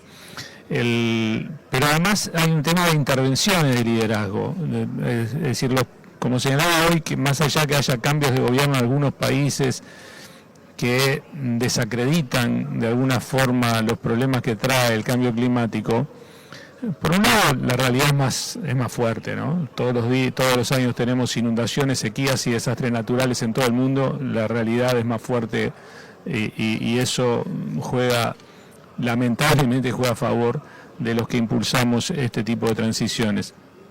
Pero por otra parte, hay posibilidad de intervenciones concretas. Digamos, vuelvo a Brasil porque es el más importante en nuestra región, en nuestro sur. Todos los países van a necesitar infraestructura para esto. En primer lugar, de integración energética entre los países. Brasil y Uruguay ya la tienen. Eso facilita mucho desde el punto de vista eléctrico, pero se puede avanzar en una integración mayor en todo el cono sur en materia de infraestructura para la integración energética. Pero lo mismo pasa para otro tipo de infraestructuras. Hay países donde se está explorando la posibilidad de producción de hidrógeno verde, pero el hidrógeno verde necesita infraestructura de almacenamiento para la exportación y también infraestructura de almacenamiento para la importación. Esos son desarrollos en los cuales ya tenemos instrumentos en el cono sur, en particular en el Mercosur, tenemos el FOSEM, que permitirían acceder a fondos para el desarrollo de esas infraestructuras. Es decir, es cierto que el liderazgo es fuerte en materia de creencias y hay que dar esa lucha en el campo de las ideas, pero no debamos abandonar la realidad. La realidad es muy fuerte y en la medida que se invierta en infraestructura para la integración energética o para el desarrollo de productos como el hidrógeno verde o con el apoyo y la cooperación internacional para instituciones inclusivas en materia social para las industrias extractivas. Las baterías se hacen con litio, con níquel, con cobre, que América del Sur es muy rica en esos minerales, pero al mismo tiempo son industrias extractivas que generan problemas a nivel local, a nivel de las sociedades, y que es necesario que haya cooperación para el desarrollo también de instituciones inclusivas que le den participación a los ciudadanos, porque nadie quiere tampoco una cadena de suministros de energía verde en el futuro que tenga potenciales conflictos y que se rompa la cadena de suministro porque tiene un potencial conflicto cuando se extrae el litio o cuando se extrae el níquel o cuando se extrae el cobre. Entonces, hay muchos elementos para hacer intervenciones de liderazgo por parte de diferentes países. Muchos de los inversores de nuestra región son europeos. Aquí también la Unión Europea puede jugar un rol importante en este tipo de cooperación no digo para enfrentar, pero por lo menos para hacer un contrapeso de los países o las regiones dentro de algunos países que tengan la bandera del descreimiento del cambio climático. Y acá me voy de nuevo a otro concepto de la teoría del juego. Estoy para la teoría del juego, ya mencioné un par de conceptos, voy a otro concepto no menor. El tema del descreimiento del cambio climático no es un tema de creencia, es un tema de poder real. Es decir, hay una industria tradicional, pesada, que es la base socioeconómica de muchos movimientos políticos en el mundo, que es la industria basada en combustibles fósiles. Entonces, hay un concepto que es el problema de compromiso en teoría de juegos, es que no se le puede pedir a gobiernos o a países cuyo sustento, cuya base socioeconómica es esa industria tradicional, que haga compromisos que les haga reducir su poder. No es creíble que hagan compromisos, que personas que detentan un poder hagan compromisos que les hace reducir su poder. Eso no es creíble. Entonces, de allí es que se generan estos relatos para dar la batalla en materia de las ideas contra la idea del cambio climático. Entonces, nosotros está bien que demos la batalla también en el campo de las ideas, pero no nos olvidemos que al final del día las relaciones internacionales son relaciones de poder y lo que hay que hacer es generar mecanismos de contrapesos.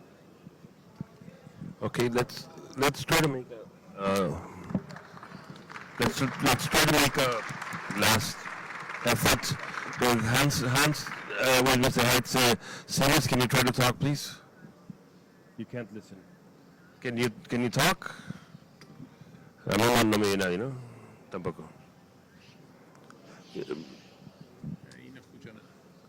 Okay. Mr. Simmons, can you try to talk?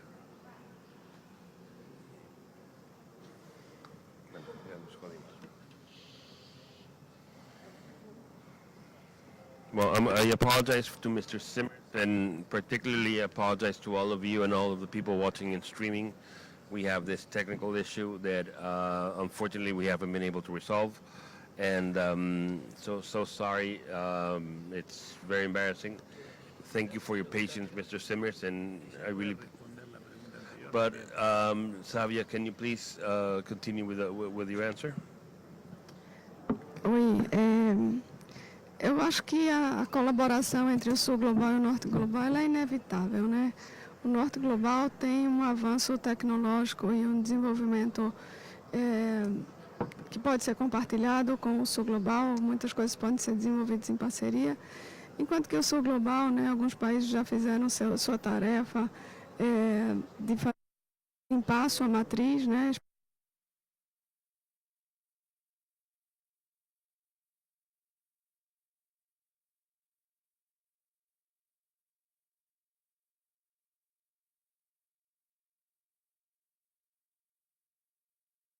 Essa temática, possam deixar suas contribuições em relação à distribuição dos créditos fiscais que estão previstos no marco regulatório de hidrogênio, que foi recentemente aprovado.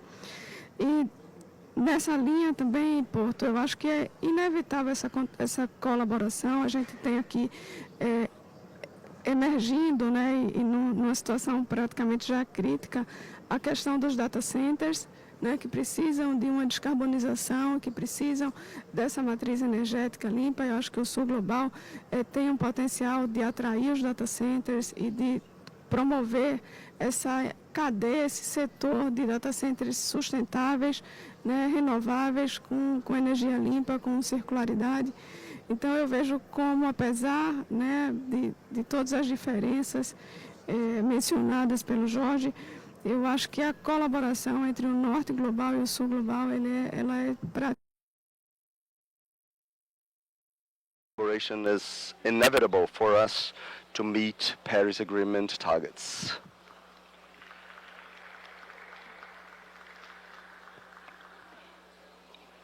Thank you. Thank you so much.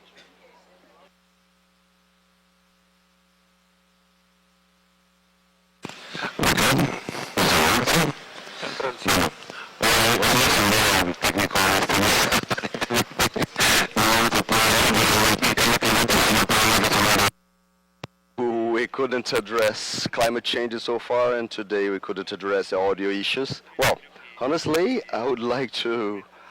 It's a challenge. I love Mr. Luis Porto insights because he's an economist and he's very rational, and his insights are very interesting on our dilemmas because we are kind of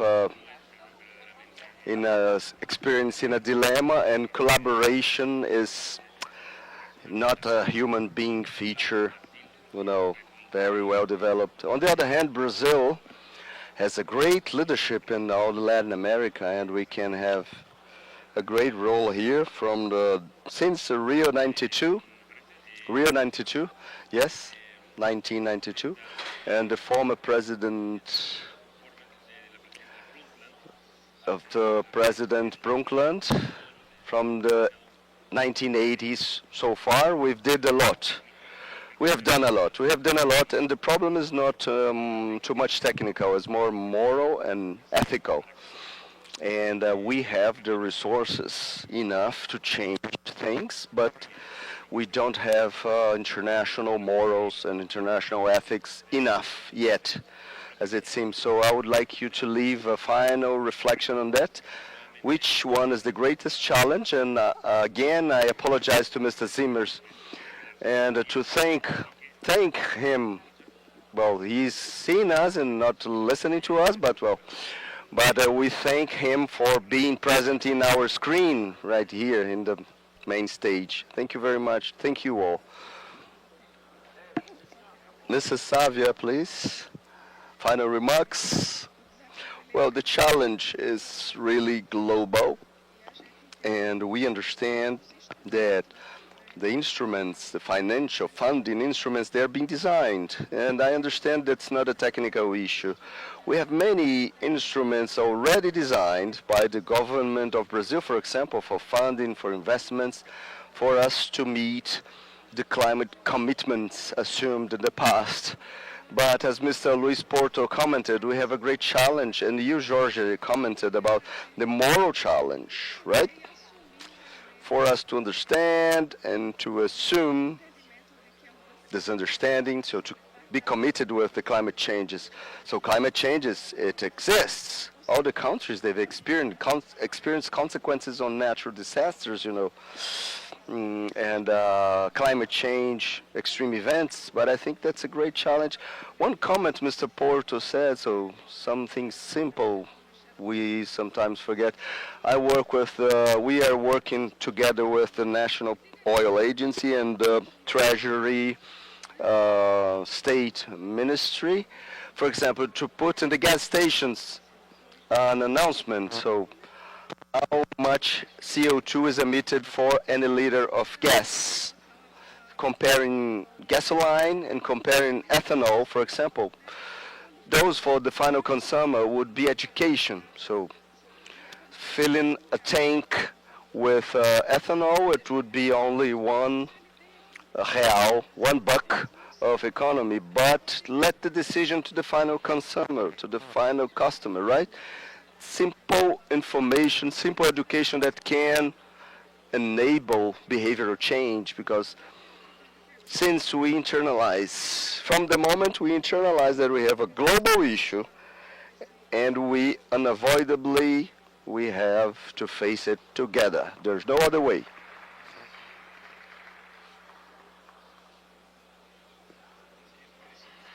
So the growth, the non-sustainable growth, it destructs natural capital resources, and it destructs the potential for growth and development of the next generations. We need sustainable growth, but sustainable growth, it costs, right? And besides, we have parts of the components of these sustainable growth, as we've said, about some industries that are generating some environmental equality but not social equality. So we need less inequalities, considering environment and considering social justice, but it costs. And from where we are getting this money? Well, money comes from growth. And the greatest challenge, from my point of view, the greatest challenge is to address this dilemma. We need to grow, to have money, to grow in other ways. So, but to have growth, so certain developments, they generate positions of power that the status quo denies. So the status quo do not leave behind. And I recognize power relationships, okay, but we need to generate a counterbalance, as Mrs. Savia said. We need to have new ideas, new educational ideas. The new elected president from Uruguay, they had a campaign, so the revolution of the simple things, it was his motto for his campaign. And those kinds of things, like Mrs. Savia said, like in the gas station. And so just some announcements, simple things for the final customer, specific messages, specific communication for specific target audiences.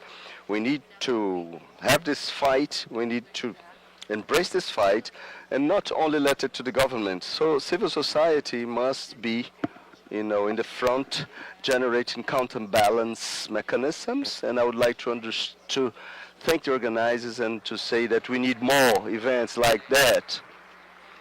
So thank you very much for your patience. Thank you very much for your patience. We have 1 hour for lunch. We have a food court by, just here, the room on the right. And we'll have all the very interesting lectures in the afternoon. So we count on your participation. Thank you very much indeed.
Mr. Danilo Turk, please.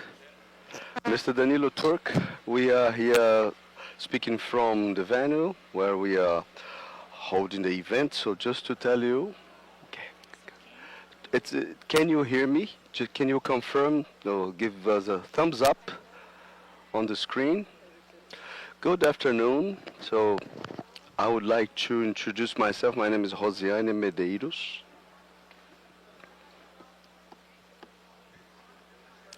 My name is Rosiane Medeiros. I am a civil engineer. I have a master in structures, and I am also an entrepreneur. And I am in charge of the Secretariat of International Affairs of the state of Ceará. And it's been very, very profitous to me. I'm learning a lot. I have the honor to have with us former president of Mr. Danilo Turk. But we have former president of Ecuador, Rosalia Arteaga, and the former president of Tunisia. Sorry my pronunciation, Mehdi Jomar. Well, and we've had this morning several and various participations, loads of technical lectures demonstrating the moment we are experiencing in our state regarding energy transition. It brings enormous opportunities. We've been working a lot, we've been working hard, counting on the support of our state governor. Just tell you a little bit, to give you a little bit of context. Ceará is a small state in Brazil. We've had lots of problems in terms of economic development. 80% of our territory is within a semi-arid territory, and we have, with the energy transition, we're trying to monetize it, to capitalize it in all the ways possible. The state government is supporting us, is taking all the efforts necessary, giving support to the companies coming here, but we like to share the experiences of other countries, and it will be very nice to listen to you, to listen to you in the panel. I would like to know about our fellow online, if you will come in or not. Well, let me tell you a little bit about our panel. We'll have here initially, we have an introduction. We'll have a lecture from each one of the speakers with 5 minutes for their presentation, so their personal and institutional, talking about their background, the institutions they are representing, the experiences of former presidents of a country. That's very important. And then we will have a moment of Q&A. Each question, so I will be asking questions to you. It will take maximum 1 minute. And the answers, you will have 3 minutes for each question. And we'll have one question as a final question, one question for you all. This said, I would like to reiterate the great pleasure to have you here as representatives of your countries. And now we'll let themselves to introduce themselves on their own, but they are members of Club Madrid, former president of Tunisia, I think. You from the Ecuador, not member of the Club, Madrid's club, or not? I don't know. Well, okay, no. And the former president of Slovenia is also a member, as far as I know.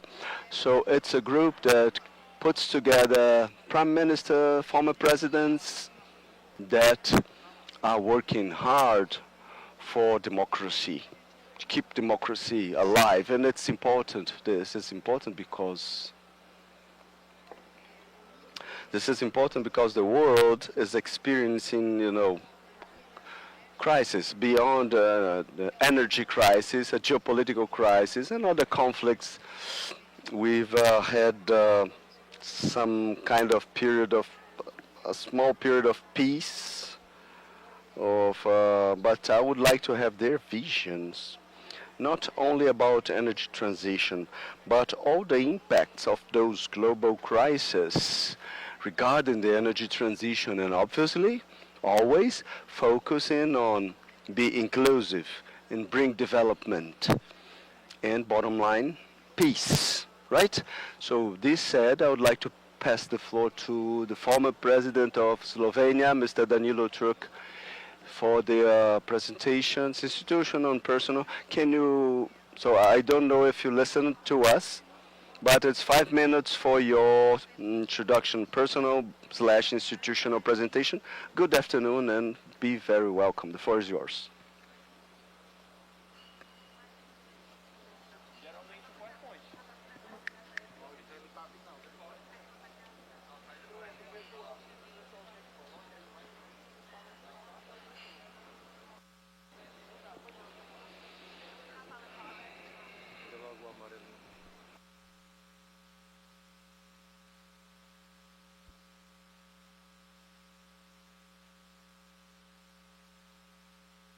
President Turk, sorry, we couldn't hear you, President Turk, sorry for technical issues, local technical issues. Please, can you restart? Can you start over? Or no, in this case, I would like to pass the floor to Mrs.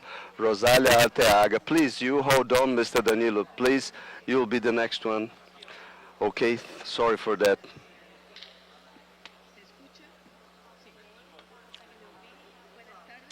Muito boa tarde, eu vou falar, I will talk in Spanish, but good afternoon.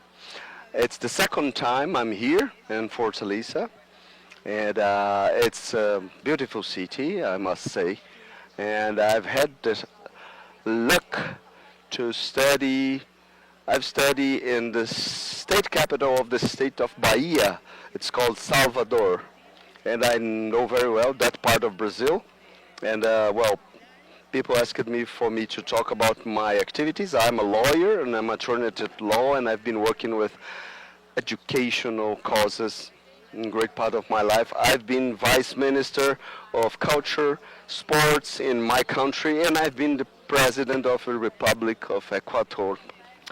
So I've been the first woman to develop these issues in my country. I've been living as a secretary of Amazon Corporation, and then so I've been developed my academic life as a member of CATI, Agronomic Center for Investigation for Research in Costa Rica. I'm president of UNI.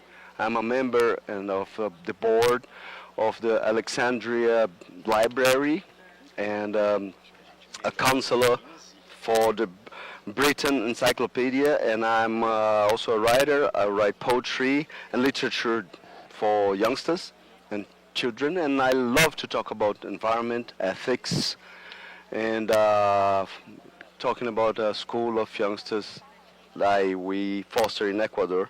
And I'm happy to be here in Fortaleza, and we'll touch those themes regarding energy transition, and it has to do a lot with the hard situations we are experiencing, you know, most of all in South America. Because droughts are making lots of countries, among others, mine, Ecuador, we have almost 14 hours per day sometimes of blackout because we've bet only in the hydroelectric model. So in this moment, and in the next minutes, I'll be talking about the need of diversifying the sources of energy and the obligations that the states and the governments they have to work on this diversification that allows us to have sustainable energy, but from several sources. On the other hand, we have a risk to have a full blackout. So thank you very much. Thank you very much, Mrs. Rosalia, and so keeping up the good work. So the technical issue has been addressed. Or not? Well, let us check. Is it okay? Mr. Danilo Turk audio, can we have it? Good afternoon, Mr. Turk. It's a pleasure to have you here. Please, the floor is yours. Floor is yours, if you will. Your background, etc.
Vocês não estão com problema?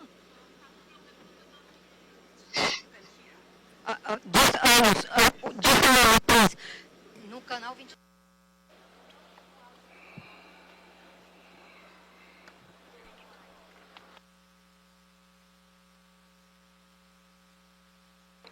Hello, hello, can you hear me? Ele tá me ouvindo, viu? Só para avisar. Ele tá me ouvindo.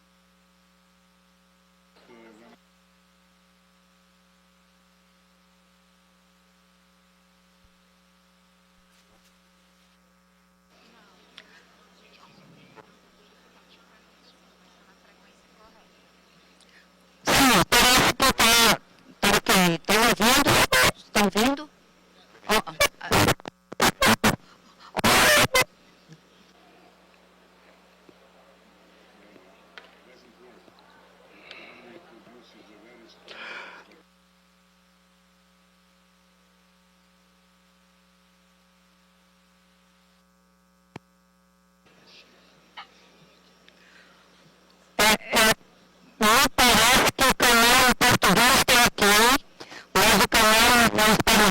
Channel for both other speakers is not working.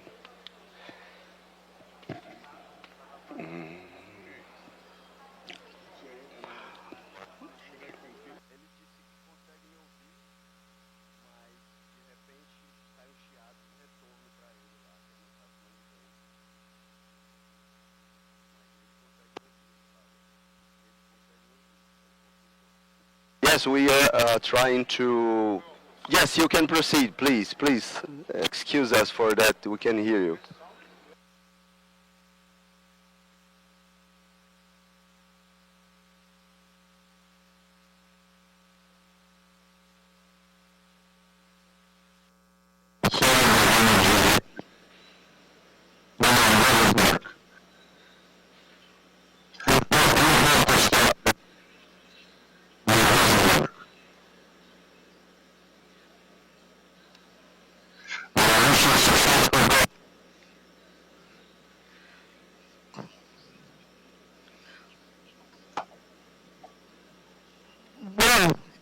Eu queria saber aqui dos aspectos técnicos, porque para mim está perfeitamente. O problema está com, acredito que seja com ele.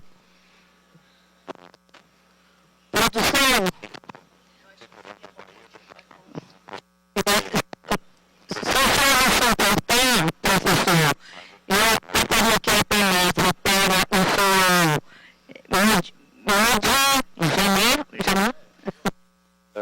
Jamal. In the meantime, the techs will try to sort out your sound. Is that okay with you, sir?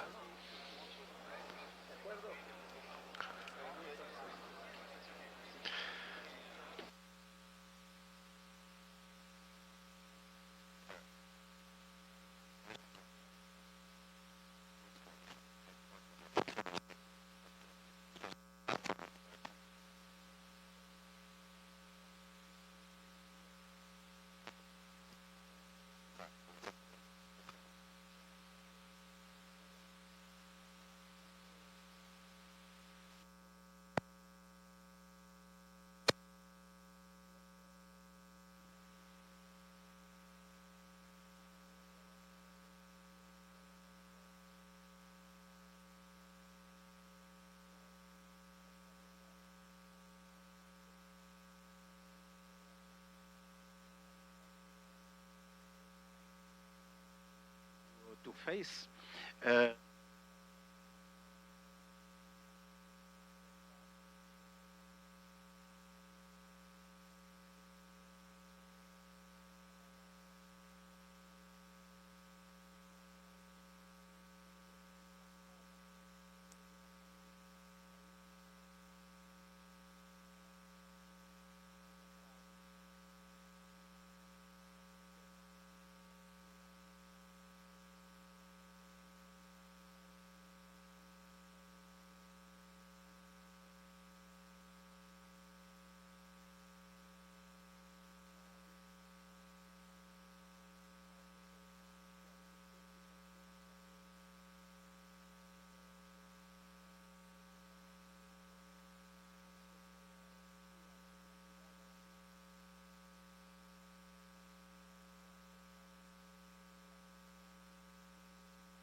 to use this challenge as opportunity for using renewable energy, and we have all the minerals as well, which are necessary for the for the manufacturing and the assembly of such equipments. In Tunisia as well, we are between Algeria and Libya, two big producer of oil and gas, but we have a deficit. We are importing half of our energy, fossil energy, from outside. So you can imagine how important is really to focus on the question of energy, because it's linked to the development. You cannot develop any country without without energy, and so that's why it was crucial to establish a vision. A global vision of the energy question, and is in this vision to ensure our security as well as a country, but to feed the development and the growth that we are forecasting for the country. We have to develop, and we are focusing on the renewable energy. I saw that in the preparation of this meeting, one of the questions, what is the role of the state in that? The state should be more than a regulator. The state should be visionary, strategic, regulator, and guarantor as well. Because the question of energy is not a separate sector. You have to include it in the global vision. Which future do you forecast for your country? Which economic activity, which industry, which is your social policy? What is the geopolitics all around, the environment, the region, and you have to take into account all of that, and the energy is essential, is crucial, is in the focal point of all this question. So you cannot treat the energy question or the transition without including the whole vision. That's why the state should be visionary. That's why the state should propose a strategy, on a long-term strategy, and should be as well the regulator, but as well put all the leverage to encourage going through this transition, because its benefits. One remark, I was listening to some debates this morning, and each time we speak about the energy transition, we speak about the cost. I think it's not a cost. It's an opportunity of investment. Let's have a look. When you use the fossil energy, you have to renew. It's a recurrent cost. And when you shift to the renewable energy, maybe the investment is big, but you replace a recurrent cost by a non-recurrent cost, because all what you have after, it's the maintenance of the system. And that's the first point. The second is that when you remove and when you move to the renewable energy, you create itself, it's an economic activity, creating jobs, creating opportunities with the renewable energy. Some, when you have a territory with isolated part, a village or area, you cannot reach them with the conventional network, but you can develop some separate microgrids that can create activity, create comfort, and helps people to for their development or development for the education, for economic and social development, for healthcare, and so on. So my first remark is that renewable energy, the energy transition, it's costly in investment, but it's not a cost, it's a real investment, and it's opportunity to create a new economic activity, to create new dynamic, and should be a part of a global vision.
Well, folks, we apologize for the technical problems because we're having some issues. Do we carry on with the two speakers who are here? Do we wait? Can anybody please help me up here? I did not want to leave our guests waiting too long. Okay, let's go on. We're going now, address now Rosalia initially. Given the potential for renewable electricity in Latin America, how do the governments, how can they lead the energy transition, guaranteeing at the same time economic development and protection and inclusion for the local native communities? Thank you very much for your question. I would say that effectively, without energy at the moment that we do not have development, because energy touches all the different aspects of our lives. And I had already said that I'm working a lot with education, and we believe that without energy, we don't have good quality of education. We have the needs to work intensely in what it means, the possibility of coming with cheap energy of good quality to the different regions in the countries. The moderator here, Rosiane, had asked me, because we have a great biodiversity in Latin America, and this is true. However, biodiversity has a series of challenges and fragilities that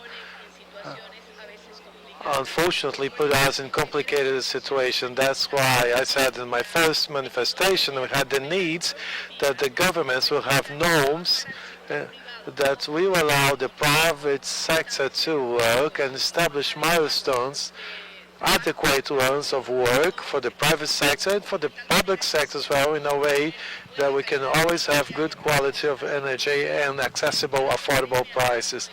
With respect to the Ecuadorian case, Peruvian as well, Colombian as well, Brazilian, etc., we have had for some years of recurrent droughts. I recall when I used to work in Brazil in 2005, 2006, the drought in the Amazon region was brutal. And the Amazon River went down to a very minimum volume, in a way that if we have all the resources and just one source like hydroelectrics, this is likely not to work. This is the problem that we have in the Andean countries, where we haven't had a very serious drought, that the rivers do not have enough water to run the power plants. In many cases, the water cannot be kept in storage, so it's used immediately for the production of energy. I also believe that this extraordinary diversity that we have in the Latin American countries could allow the possibility of more emphasis in solar energy, wind energy, and we also have to foster the geothermal energy. For Ecuadorian case, we have volcans, a lot of active volcans. And so we believe that, taking the example of countries like Iceland, we could work also in this kind of energy. Also, it's important to mention that if we do not have a good legal framework, it's not going to work. Back to my Ecuadorian case, because it's dramatic what we've been going through. We have power cuts for 8, sometimes 15 hours a day, and this is definitely killing the possibility that the companies had good work, because the big companies, the ice cream shops, do not have electricity and they cannot work. Quito, a beautiful capital city, you have generators all over the place. Similar to other cities, that these generators in a way are becoming a problem of noise pollution and also environmental pollution, because we were speaking about gasoline and diesel engines, and this makes the production very expensive and is generating a situation of stress huge in our country, similar to what we have had in different countries. Also, I believe that we have to diversify, because if in our countries we have east and west rivers, the dams have to be in both sectors, because they have water, different water regimes. Because if they all have in the east side, we're going to have blackouts, we're going to have shortage of energy. A good legal framework has to look after and stimulate private investment that can put kilowatts to the companies and to their households at the national grids. In Ecuador, in this case, we do not have a legal framework that's adequate that could allow that when a house have solar panels, or a company that looked for solutions to their companies can in the meantime give this left over to the national network. This would help a lot, and equally the opportunity to invest before we only have state hydro plants. And there is one more topic that I have to mention here, which is we have to leave the local governments to bring their own solutions locally, because it is the states and the municipalities.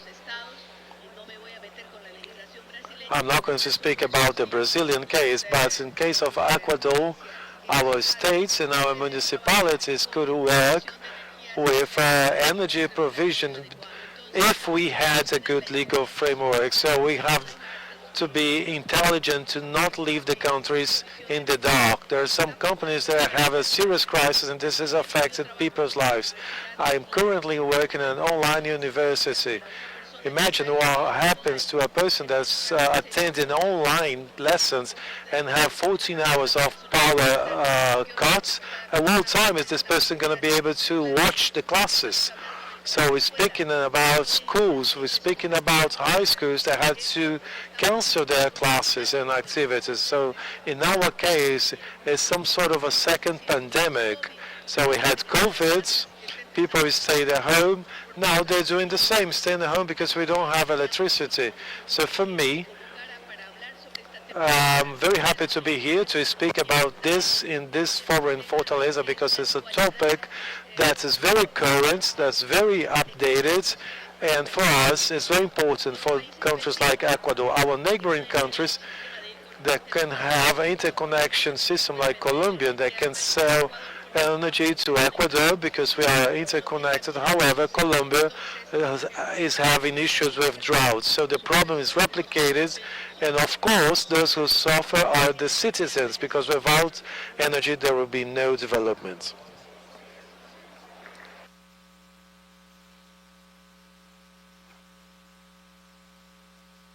So it's actually a very sad and concerning situation. This obviously causes a lot of dissatisfaction to the population, and we already have a lot of pressure from different sectors.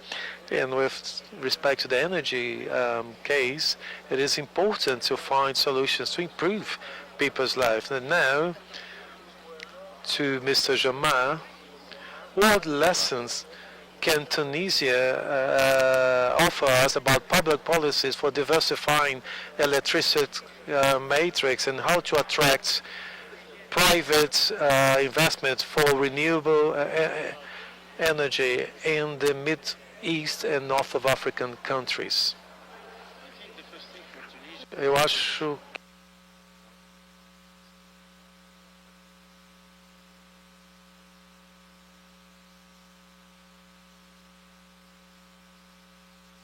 and windy, and we have not in Tunisia maybe, but in many countries we have hydraulic resources as well. So with this position, we can imagine really a large region allowing Tunisia to have its own renewable energy and to succeed in the transition, but it could be a player in the region, exporting to Europe green energy through producing electricity in the desert, but as well, let's think about the future of hydrogen. So we can produce hydrogen, and instead of importing from Africa fossil energy, we can import hydrogen, which is a green, that we can produce in a green way. So I think Tunisia is one of the right example to see the benefits of this transition and to see how huge is this opportunity, and it's. I don't like to speak about the challenges or because it's a real opportunity. Today, if you have a look, the main player in that should be the state, the government. It's not a simple stakeholder or a simple partner. He has to lead because he has the knowledge of the need in all the sectors. He has a vision of the future and the growth of the country and the different sectors and the need of energy. He has the knowledge of the geopolitics. He has the knowledge of what we need all around the countries. We cannot today imagine a vision for the country without seeing what is happening all around and the sources of energy. Because one of the things to succeed this transition is to be connected to the large grid and to take advantage. Let's have a look in Europe. When it's cold there, it's hot in our country. And when they have a peak of production, for example, in France, in a nuclear, we can, if we are connected to this grid, we can consume this energy, delasting the European network, but getting this energy for free or for a low cost. I will give you an example to see how it's important, even socially. You know, we changed everything, the regulation, and to encourage going to renewable energy in Tunisia. But we have a system of subsidies, which is a social politic to allow people to have access to energy. Whatever you do, you can change the regulation, you can encourage the investment, the public sector, the private sector or the public sector. When you have subsidies, you prevent the renewable energy to be competitive because it's less expensive to consume the fossil energy. So, but in the meantime, it's a social policy. And you see, from a question of energy transition, from a question of how to produce renewable energy, you are linked to a social question. So you have to solve that. And that's what we did. We balanced the subsidies with regard to the categories, social categories, and it depends on the industry as well, in the type or the kind of industry. We balanced that, allowing the renewable energy to become competitive, which is really very important. I think for the investor it's simple. The private sector comes when you have a good regulation, you have the leverage of the incentives as well. Because who decided of the fiscal policy and the tax policy? That's the government. So you have to put constraints on conventional and on inefficiency, because it's another aspect as well of the energy transition, is the efficiency, the energy efficiency, which is as important as the kind of energy that we have. So through the regulation, through the incentives, you can put constraints to reduce the consumption, you can put constraints to reduce the use of this fossil, and in the same time you can, through the fiscality and the tax, put incentives to encourage that.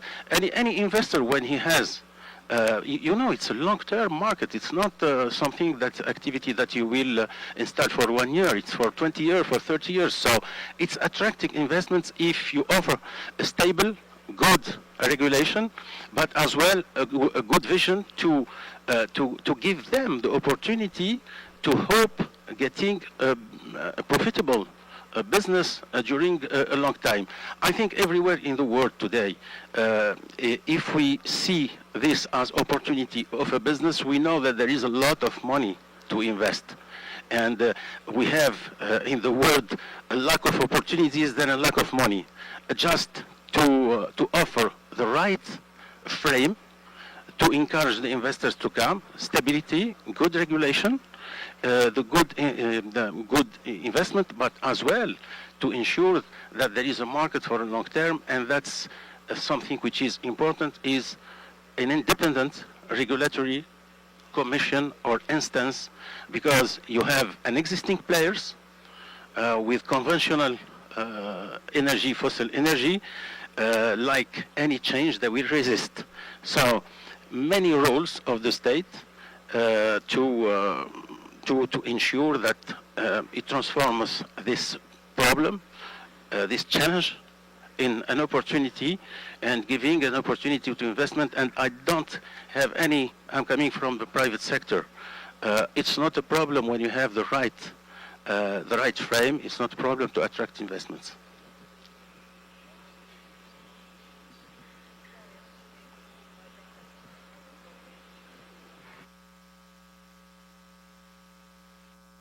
Is not here. The problem is on the internet of Professor Turk. But I will do some follow-up questions. To take this opportunity, I've understood that in Ecuador, the dependence on hydroelectrics is very severe. I would like to explore it a little bit. You've mentioned about thermal energy, Vulcan energy. Do we have any policy, any public policy in Ecuador to attract investments on that? As you mentioned, your countries and ours, Brazil, we don't have many public resources from the public administrations to invest in those projects that they need huge amount of money, and they are risky investments.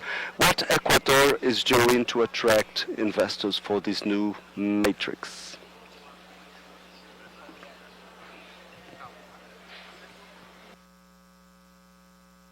Question?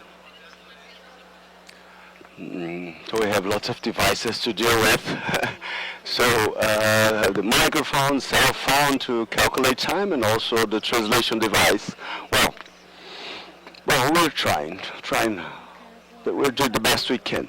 In case of the Ecuador, maybe some of you are not aware of my country because it's one of the smallest countries in the South America. But we foster an extraordinary biodiversity. We have 4 very well marked biomes. We have the coast, the Pacific, and the Andes Mountains, and a country, one of the most volcanic countries in the world, with the biggest number of active volcans. That's an asset we would like to foster. We have a very rich in biodiversity, Amazon, and we also have Galapagos. Galapagos Island is the cherry of the cake.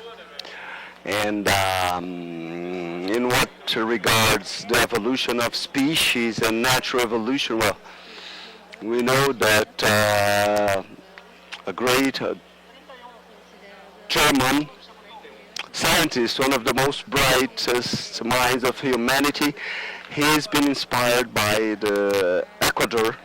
So he visited one of the highest mountains in the world there, and he developed his theory about the interrelationship of all the beings, all the living beings in the world, but also he mentioned about the relation, about the geological part. Most probably he's been one of the first to talk about climate changes. And to answer your question, Mrs. Rosiani, I would like to say that energy must be sustainable. We cannot do this otherwise. If we do otherwise, we will attempt against our own planet. We have no turning back point. There's no planet B. There's no planet B. We don't have another planet to change to and to get the resources, so we need to keep the planet we have today. And talking about energy, well, we did a lot of wrong things. We've been working with fossil energies. One of our main products for exploitation is oil, right? And but we do not to bet on fossil energy. We need to seek for all the alternatives. Ecuador is trying to find investors to generate another type of energy like geothermal. But in terms of solar panels and wind energy, we have some kind of cooperation. Wind farms in the Galapagos, wind farms in the other fields of Ecuador that can change energy matrix, of a small country with enormous natural resources, but we know that they are limited. Water is one of the fundamental themes, because if we put all our hope in the hydric-based energy, we may see problems like droughts, and Ecuador, the droughts are being each year more severe. So those climate changes, indeed, sometimes we have floodings and sometimes we have extreme droughts. We have problems in the hydroelectric centers when we have leaks. We have dams being compromised by the floodings. We have studies about for example, River San Francisco. And we need to be aware that we have damages in certain aspects like this. So the key thing is to diversify. Diversify, as our grandmother would say, we cannot put all the eggs in the same basket, right? We need to generate this wise old principle that it means to diversify. Geothermal, wind, water, so hydroelectric, solar, photovoltaic, and energy of water processing, for example, the green hydrogen with water, right? So all this could be managed with one smart policy, giving the opportunity to the private sector to be part of the solution, and not only the public sector, because I think that's the only way. And Ecuador is very keen on investments.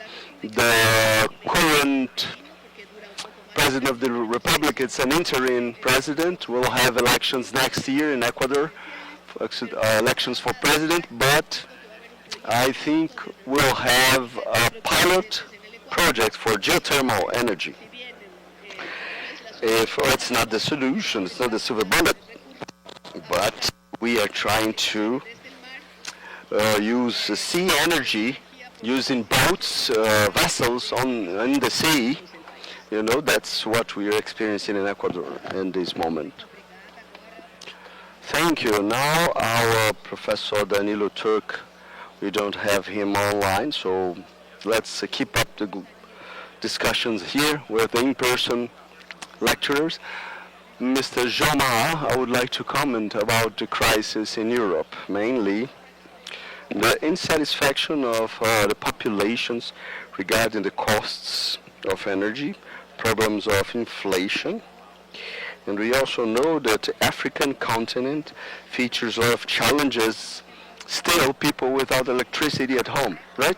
And we have Europe offering energy at a high cost, and the African continent lacking of points on the grid, and willingful to have investments for energy to arrive to populations. You, as a member of Club of Madrid, with very well related to all the leadership in Africa, what's your point of view about Europe versus African continent in what regards energy provision?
good relationship between Africa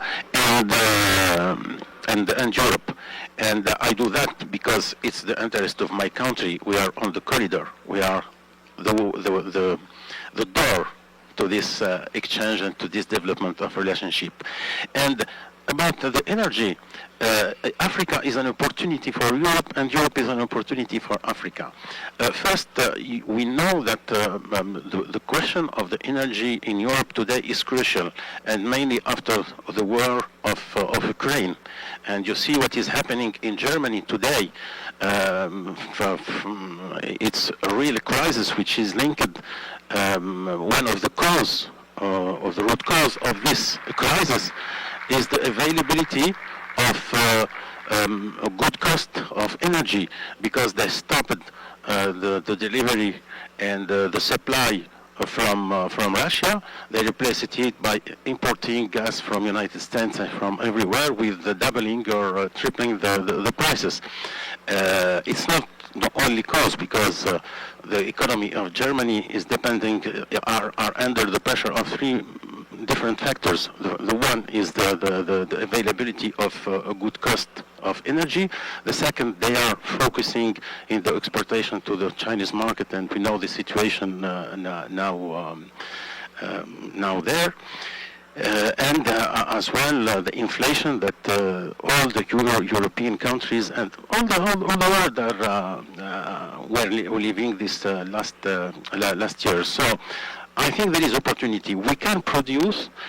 First, we are speaking about energy transition. In Africa, it's not a transition. It's better than a transition, because we have everything to build. We have 600 million people without access to electricity. So let's build a clean, a green, renewable energy. And we have, it's a sunny and windy continent. We have all the resources. We have the resources to make to make lighter and brighter the African continent, but as well to export. And there is a lot of projects now between between Europe, mainly with Germany, France, and some African countries, and the North African countries like Tunisia, Morocco, Algeria, to imagine producing hydrogen then and to export it through pipes to Europe. And I think as well Europe is an opportunity for us if we are connected to this grid. Another project, big project, is to produce electricity and to have a cable and a water cable to connect. So I think the biggest potential of development and of this transition or the evolution in the world is between Europe and Africa. That's why I'm telling you that you answered the question. You gave the answer through your question, because you link it to that. And I do believe in that. And really it's an opportunity for Europe, but it's as well an opportunity for Africa. But not in this kind of relationship that what they call in Europe the neighborhood and the aid. No, we are not speaking about aid. We don't need no more help or aid. We need a strategic collaboration for the future, for a better future, for both continents, for the different countries. And here the energy transition is one of the best fields that we can make it concrete and profitable for each party.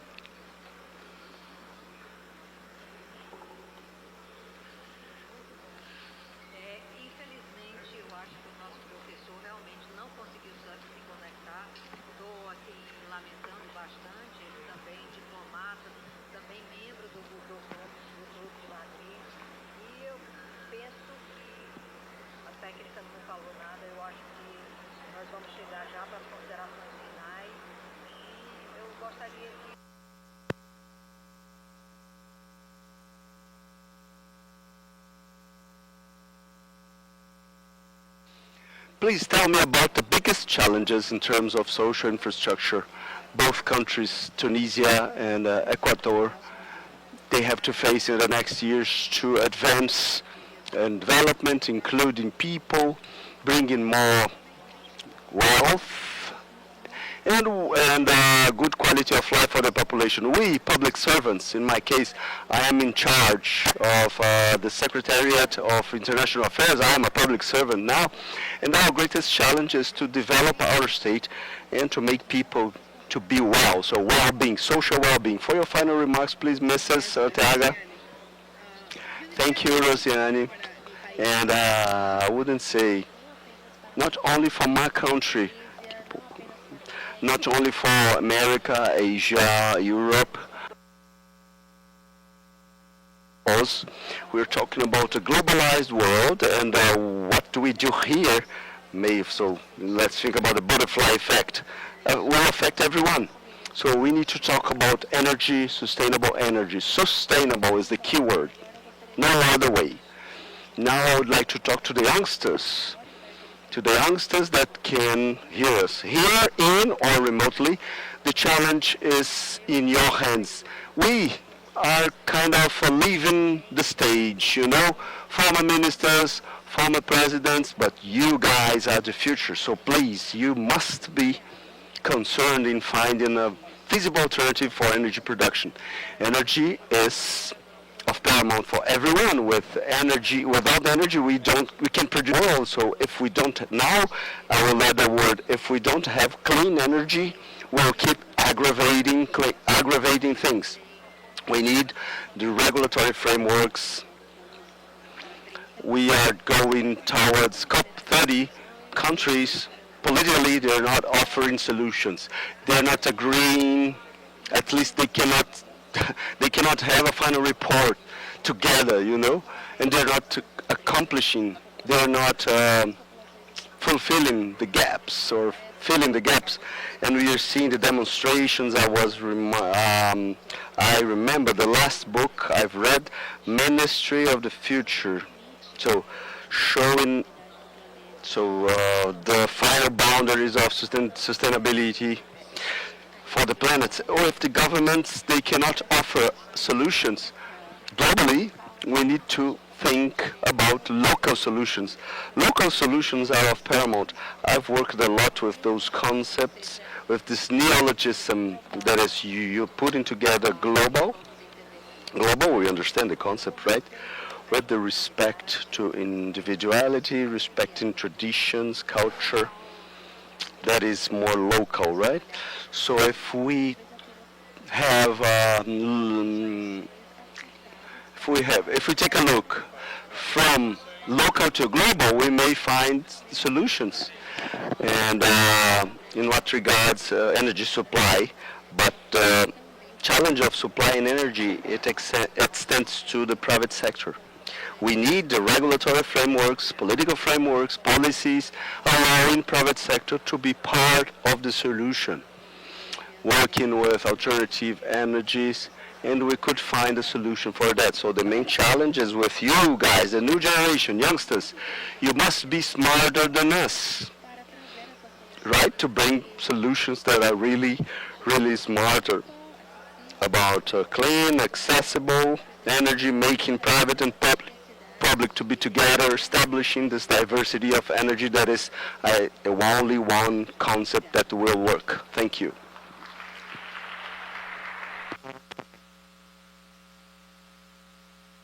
Now for your final remarks, please, and what are the greatest challenges, in your opinion, we'll be facing next year in your country, not only in your country, not only infrastructure, what regards infrastructure, but also social issues, educational issues, which are the greatest challenge of Tunis next years?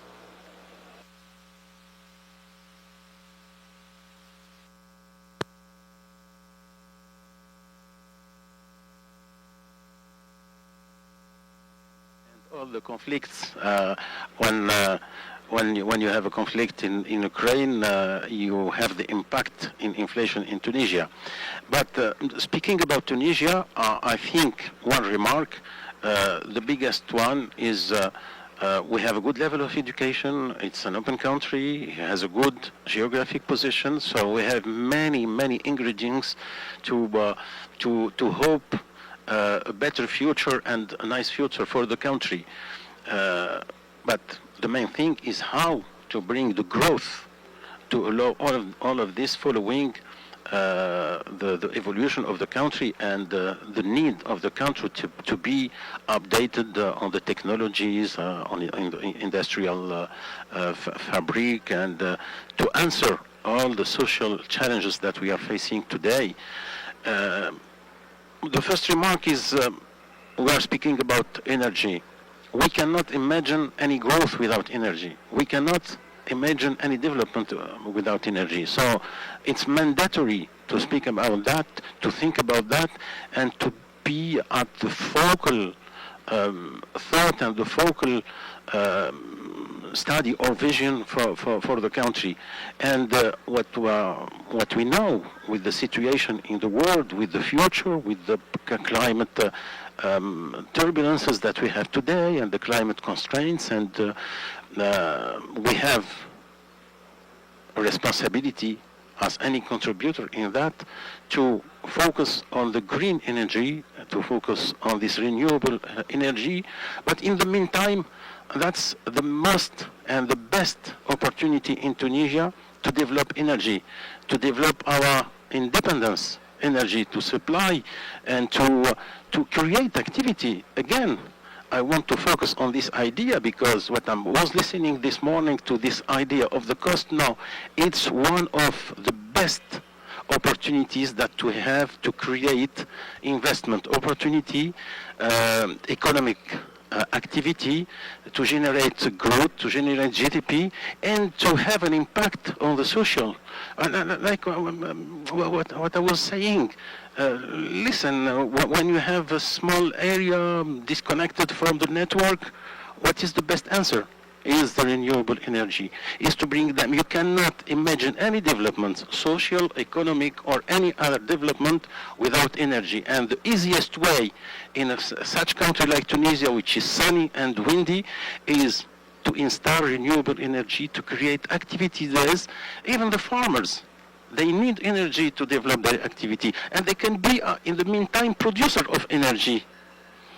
And there is many experience in Africa and even in Tunisia showing that the energy could be as well a very good tool for the social development. And it should be.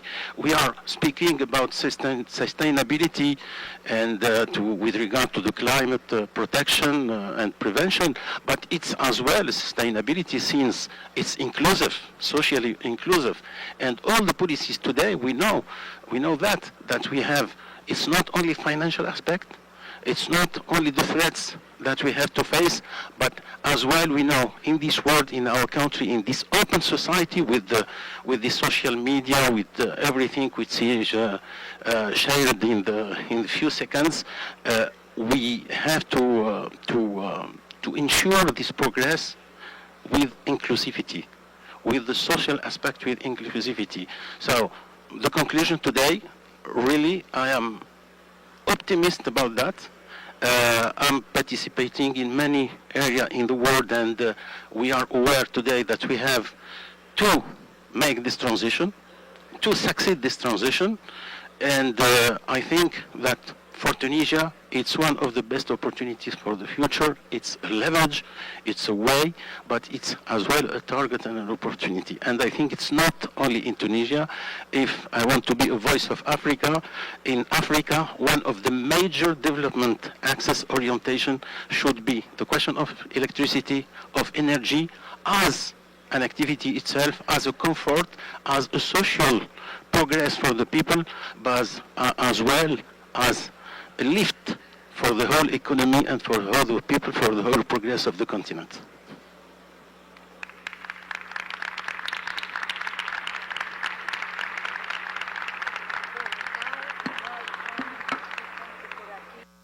So I think we are very sorry Professor Turk could not be with us, could not share this moment with us to talk about the Slovenian experience.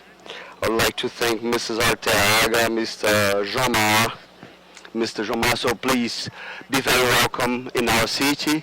It's a touristic city, very warm city. People are very communicative. And I hope you have a great experience in Fortaleza and you can come back, not only for a forum on energy transition, but also to rest, to enjoy. And let's get along together.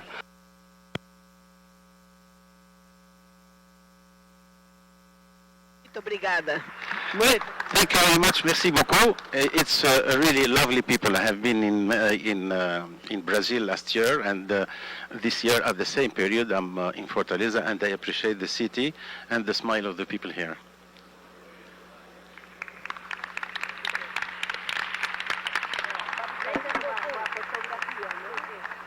Vamos fazer uma fotografia.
Yes, we're back.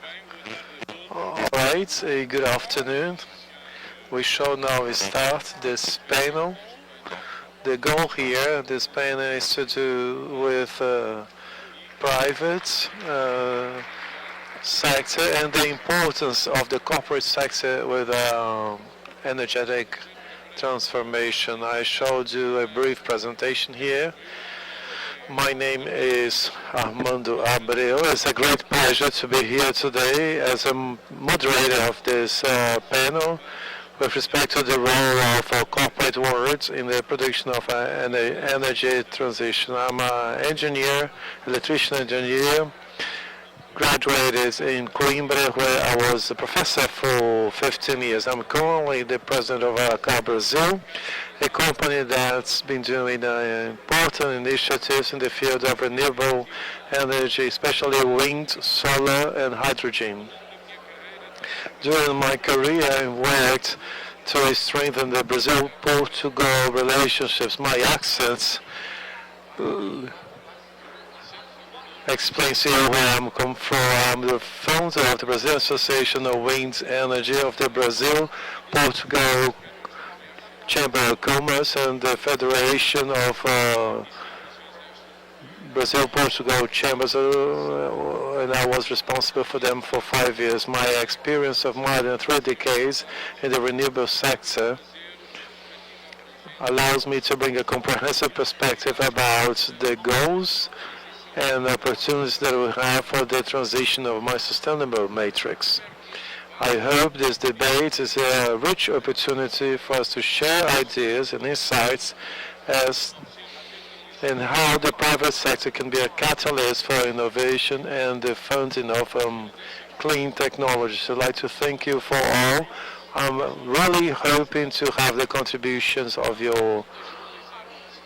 yourselves to contextualize our debate about the role of the private world in the transition. It is key that we consider the current geopolitical scenario in the world. The geopolitical composition of the safety is driving the transition towards clean energy, with countries competing for innovation and investments. However, the demand for critical minerals and the limited offer can make this difficult. The collaboration through different institutions will be key to guarantee that transition is a global collective effort. This run to lead the transition has seen investments in infrastructure, especially by the US, EU, and China. The US, through the Inflation Reduction Act, are driving 360 billion for the clean energy, focusing on the expansion of producing renewable energy and electrical vehicles. The EU, with its 50 for 55 initiative, part of the Green Deal, aims at reaching climate neutrality to 2050 with key investments in hydrogen, offshore wind power, and modernization of the network and grids.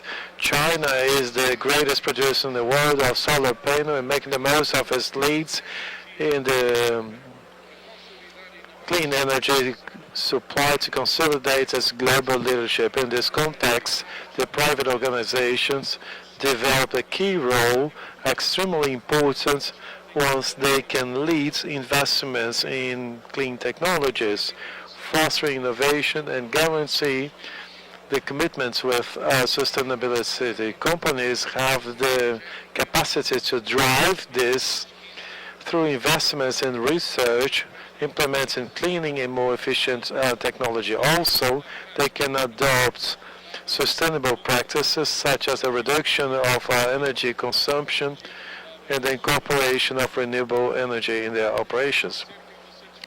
It's a great pleasure to be here with 4 colleagues, with 4 important people that I will introduce to you, and we'll be able to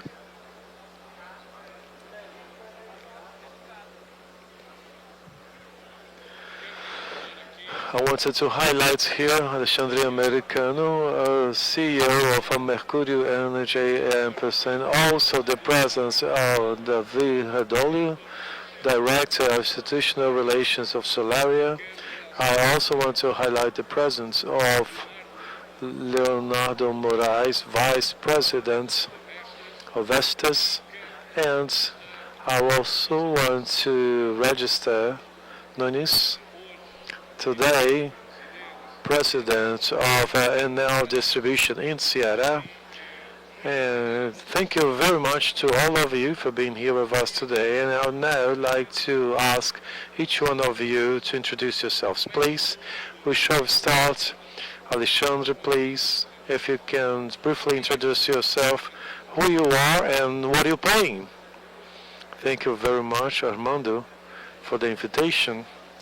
It's a pleasure to be here. Thank you to all the organizers. My name is Alexandre Americano. I'm founder of Mercurio Partners.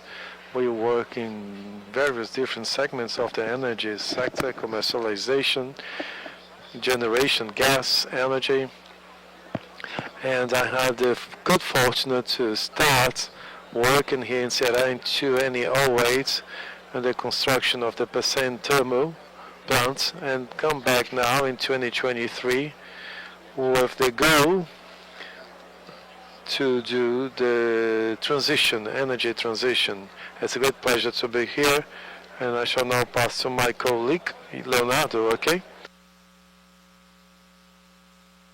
Or shall I go to my presentation? No?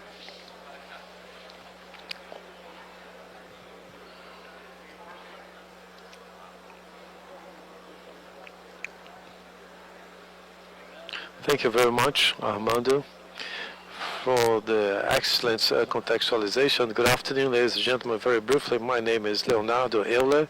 I'm the Vice President of Vestas for Latam for about 3 years. Before that, I worked in telecommunication as the President of Anatel. It's a great satisfaction to be here. Vestas is a producer of array generators from Denmark, which is the cradle of this technology. We produce and we do maintenance of wind farms. And here in Latin America, we are in 21 countries. Brazil is a very important player. And in the world, we are in more than 88 countries, with a capacity deployed of 180 gigas. But the best way to introduce Vestas is to say that Vestas in 2022 was elected the most sustainable company in the world, according to Corporate that assess companies of over $1 billion. In 23-4, we were second, but the first in the energy sector. Thank you very much. It will be a pleasure to share our ideas here. Thank you. I now pass the floor to you, Nunes, to introduce yourself briefly. Good afternoon, ladies and gentlemen. Thank you, Armando, for the kind words. Thank you, Qair, for the invitation to be here with you all. Congratulations for the event. My name is Nunes, and I am originally from Qair and the Federal University of Ceará. I see some colleagues from the university. It makes me very proud. Qair used to be the company, the state-owned company that originated to Eno. It was in descendant Eno, and I did different roles. I was the director of operation at Qair. I am an engineer, electrician. I also did institutional roles. Then I went to Goiás. I was the president for Eno Goiás. I'm currently president of Eno Ceará in a phase that we are now retaking our work here. I'm very proud to be here. Before I pass it over to David for his initial remarks, I will comment on something with your permission that a lot of people forget about. I've known him since Qair Nunes, and I believe that some people who are responsible for us to all be here today One of them is here, is Jurandir Picanso,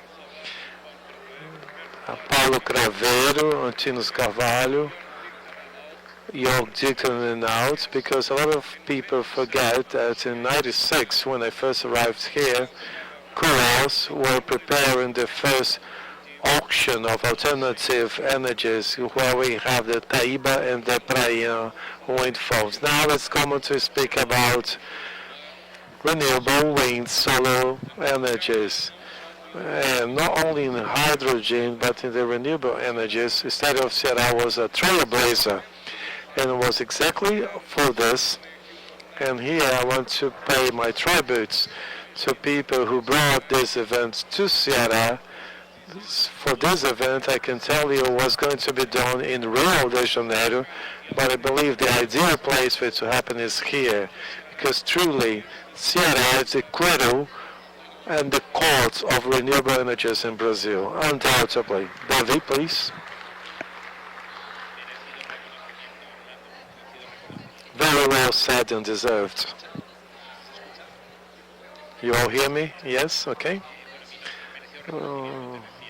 Thank you very much for the kind words. Great acknowledgement. And my name is David Merchon, Director of Solaria Institutional Relations, the first photovoltaic solar energy company in the EU. We are working in 7 countries: Uruguay, Greece, Portugal, Italy, Germany, and Spain. And I will speak to you how the companies like Solaria are protagonists of energy transition. Thank you very much. Thank you very much. I shall now pass the floor to ask a question to each one of you gentlemen here. Alexandre, I'll start with you, please. Mercury engineer part of investing significantly in infrastructure. What are the main projects of energy transition that your company has been leading currently, and how can these projects contribute towards the promotion of renewable energies in Brazil? Thank you, Ahmed.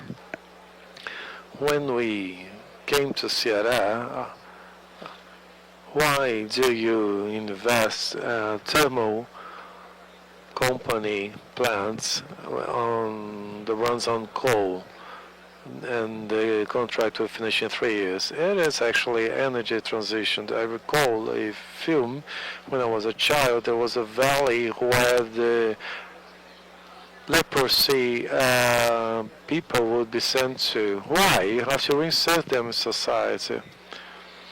But nowadays, speaking about coal, is something difficult to understand, where you work and the systemic need for a plant which was built in 2008 initially. So our thesis was that we could promote through this asset its conversion, its transition to an asset that will be similar due to the systemic needs.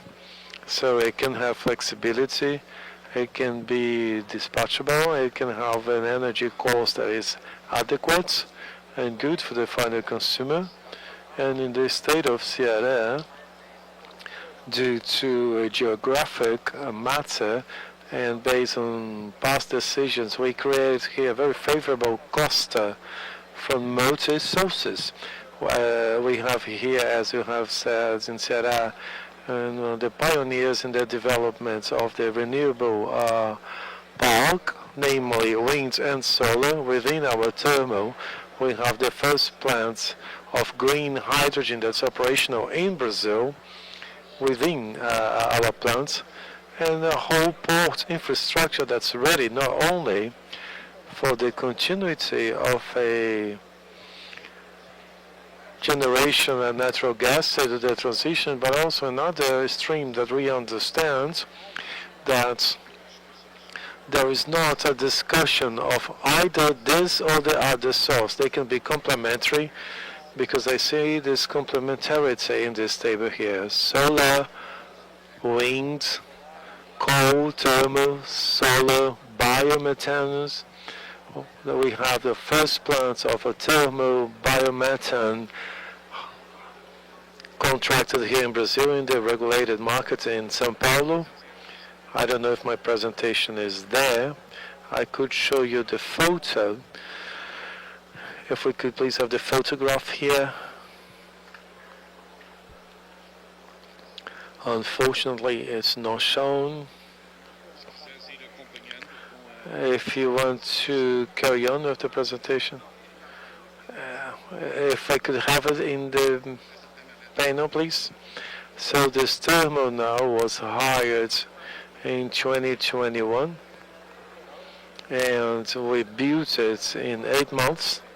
It's a thermal where I use biogas from the Paulínia landfills, and it's a proof, an evidence, conceptual one, that's a good structured project where you do the replacement of natural gas by renewable natural gas is feasible due to the systemic needs. Brazil went through a hydro crisis, and there was the needs of an emergency auction.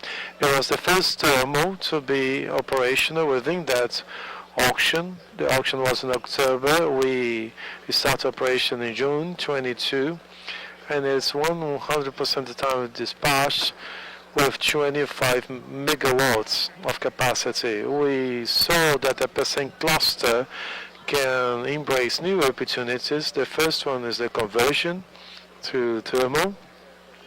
The Brazilian government has in its agenda structured the capacity auction, which is absolutely relevant for the Brazilian electrical system. Since 21, we haven't had capacity auction, and the cluster per se, not only it counts on thermal plants with this potential of conversion, the energy per se, and the percent too, but there are other contracted ones that can return to operating with natural gas, which is the transitional fuel. And also we have invested a lot, a little bit about our history for commercialization of gas, of energy, commercializing carbon credits. I'm going to go for the specifics now. This was a very interesting case. I'm speaking about our experiences as an entrepreneur, where we structured the first carbon neutral thermal plants in Brazil. It's located in Bahia. It's the gas wire concept, and we introduced it to the ministry, a plan of offsetting greenhouse gas with reforestation, carbon credits, and energy efficiency vectors, where we, in a very simple fashion, balance the performance with from biomass to natural gas. This was the concept for us to try to offset the emissions. We acquired all the necessary carbon credits that were necessary. This is actually followed up by the national agency through its follow-up. And this thermal went into operation in 2023. Paulínia, a little bit of photo of our plants. This is the gas treatment system. This is the percent case. Beyond the 720 megawatts, we have a solar of 3 megawatts and the hydro plant. And we just licensed now a project, an additional one of 1.3 gigawatts to do flexible generation using natural gas and using the Porto per se infrastructure. So additional 1.3. Well, actually we have an option either during the conversion of the current machinery. The contract will finish in 27, so there is a technological route where you do the conversion basically from coal to natural gas, a lot of burns, and depending on the auction format, so the auction will bring technical requirements, and you need to choose your technology to meet the level of flexibility. required. So you could do a choice of going to open cycle turbines, which are more flexible. So this project was licensed this year. We are now have everything ready to take part in the auction. And another line that we've seen a lot when we started this case, we saw that in the States they have more than 100 plants, more than 15 gigawatts that were converted from coal to natural gas. But there are other routes where we see the conversion go to biomass. There is a case, which is the Drax complex in the UK, where you have now one of the greatest coal plants that was completed and transferred to biomass. So we started exploring this potentially per se. One of the main issue that we have now is the coconut pills, and together with the university we started having a possibility of transforming it in pellets and starting experiments within the boiler, where we do a blend, do a reducing of the coal and increase the pellets. And this has been done in different types of boilers in the world to do this kind of works. We are already working with the university doing some tests.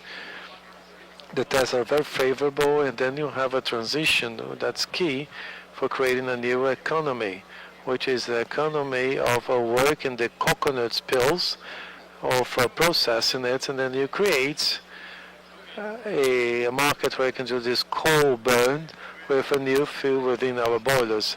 We also understand that the state of Ceará is a natural hub for the future, for the demands of data center, low latency, abundant renewable. So the problem when you look at this model of coal burning, when you have a model of energy price, offer and demand, we have 3, 4, 5 hours a day during the morning where the price of energy should be negative. So in theory, you could use this new model not only to produce green hydrogen, but for the accumulation in batteries, and eventually to create some type of operational backup for data centers.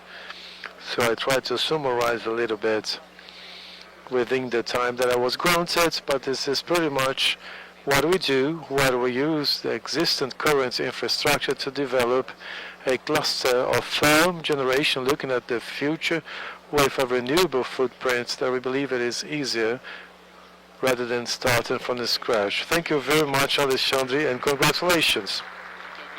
Thank you very much, and my congratulations. So I've been following up closely, and we're speaking a lot about your efforts. I'm going to carry on now with your left to pass the ball to Leonardo. VES has expanded wind energy in Latin America, is top #1 producers in the world. The question is, what are the strategies that Vestas has been using to overcome the infrastructure challenges in the region? How can these strategies can produce energy transition, please?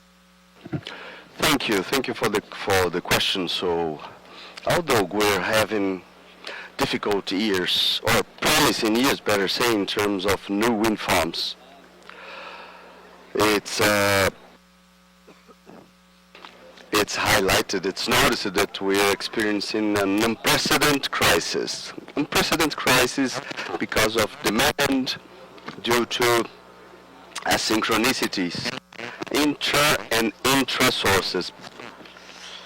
However, Vestas is trying to characterize and highlight the importance of its footprint in the city of municipality of Qair, where we have our premises, and some manufacturers, they are hibernating or finishing their manufacturing process. Vestas did otherwise, announced location of another platform, V163, awarded internationally, generating energy production of more than 10% comparing to V150 turbine.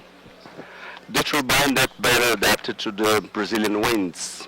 But all also we've had a good conversation with the government for us to the different sources of funding of the development banks, so BNDES, one of the state-run banks, through their funds that can repercute in terms of added value, local added value. 80% of a turbine of ours has 80% of local providers. We have from galvanized screwers or components like towers and blades, generators, transportation features. So it's a reflex of an industry that made to make a living in Brazil in a short period of time and showing itself competitive. In our opinion, Vestas cannot present of be a protagonist in energy transition, but not only as a carrier of elements,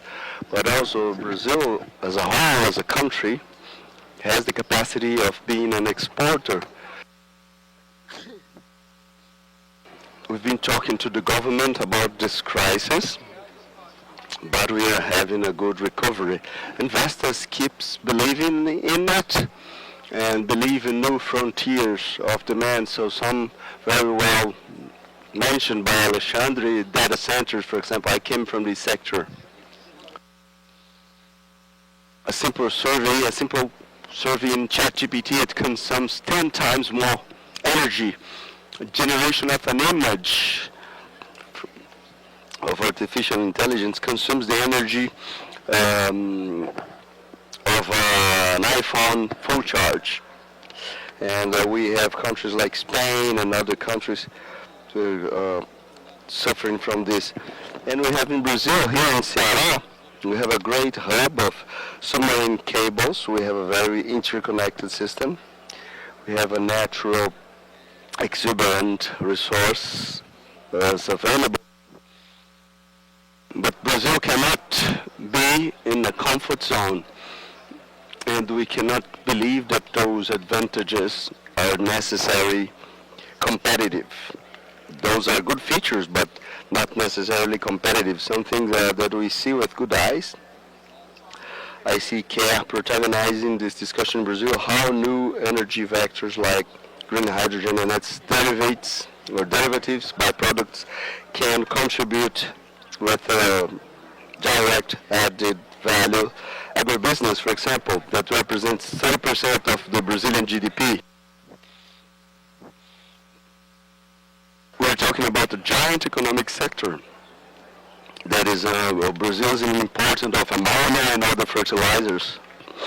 We have all elements that can unleash Brazil, and as Alexandre said, as we achieve to have a good policy in terms of offline processing and applications that does not require latency, sensitiveness to the delay. We can bring and export data to the world.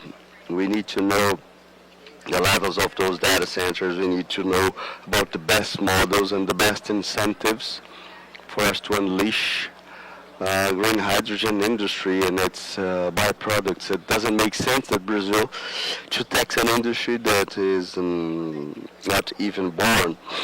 Investors believe that today Brazil, however, although the electric matrix in Brazil has been diversified, it keeps exposed to risks of interests in terms of funding. Other risks are being assessed. We have a phenomenon that is well known as the duck curve. It's been verified in California and Australia, and in this sense we have a disalignment between offer and demand in several times in Brazil. We understand that wind power, however intermittent, it's more uniform, and as it is more flat, we have our modulators, and this certainly will reflect on the business case, and all the sources are necessary, complementary, as Mr. Alexandre said. But considering the complementarity of the wind power and the solar power, because wind power generates even more during the night, considering also complementarity, wind with hydroelectric, because the most winds come in the periods of drought. I think Brazil is well positioned to recover this industry despite all the challenges we verified. Thank you, Leonardo. I agree 100% with you. And I would like to call your attention, so you've mentioned about this offer and demand unleveling. And we all know how difficult it is. The wind generators and solar generators are passing through, especially in the northeastern region of Brazil, the states of Rio Grande do Norte and Ceará. I think with all the technology available, you've presented a very complete technical study that allows, so if I'm mistaken, please, so an increase of 1.5 to 2 giga in terms of generation flow. It's a value that I think it would not address the curtailment, but it would alleviate. I would call your attention because this problem may not be linked to the panel, but it's a real problem, very severe. And the federal government, the state government, and all the institutions, they must look for addressing this. What I will state now, it can be very difficult to hear, but we can see the death of the investors in solar, wind, and with the hydrogen, the same thing. The hydrogen investments, we have a domino effect. So what interests me, for example, having a great hydrogen industry that is not generating, if this generation could not be fostered, and who's going to pay for that? And not speaking about the capacity of payment.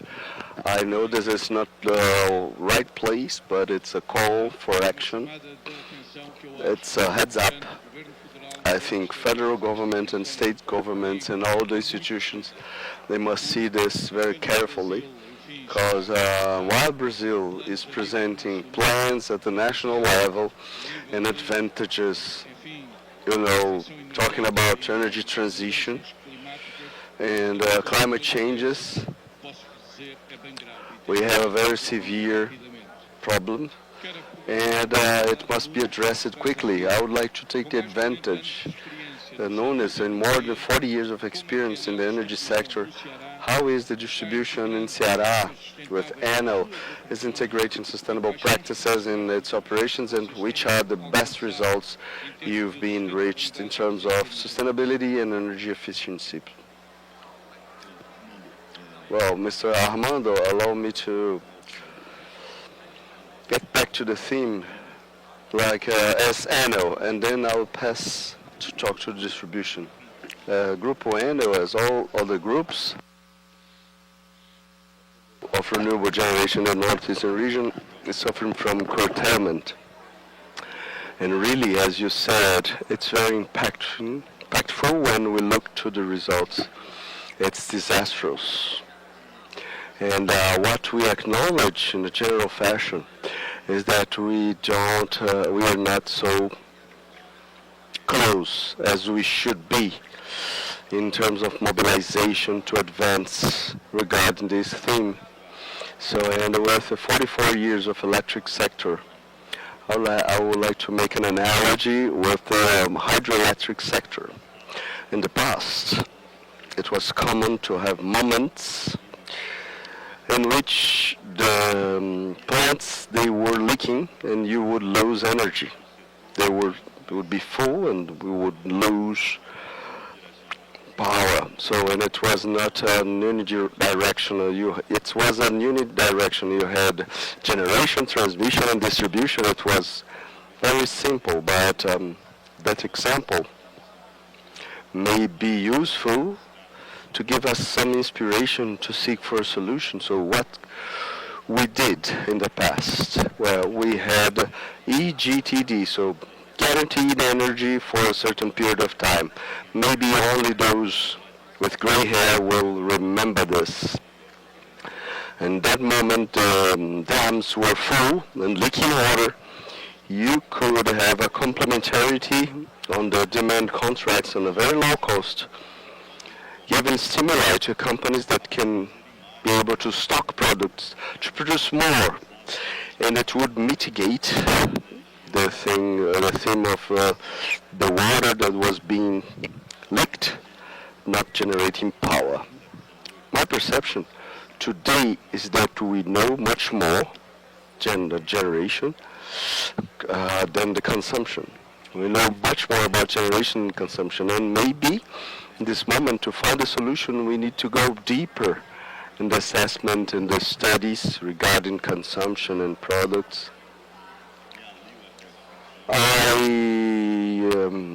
As a nano representative, I am available to discuss, and I agree with you, and maybe we can start a group to face this issue, trying to find a solution through alliances with the state government and with all the governments.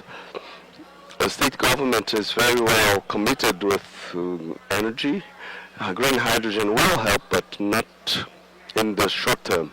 We need something to address problems in the short term, and we've suffered a lot from this year, and next year I think it will be just the same. Now getting back to distribution,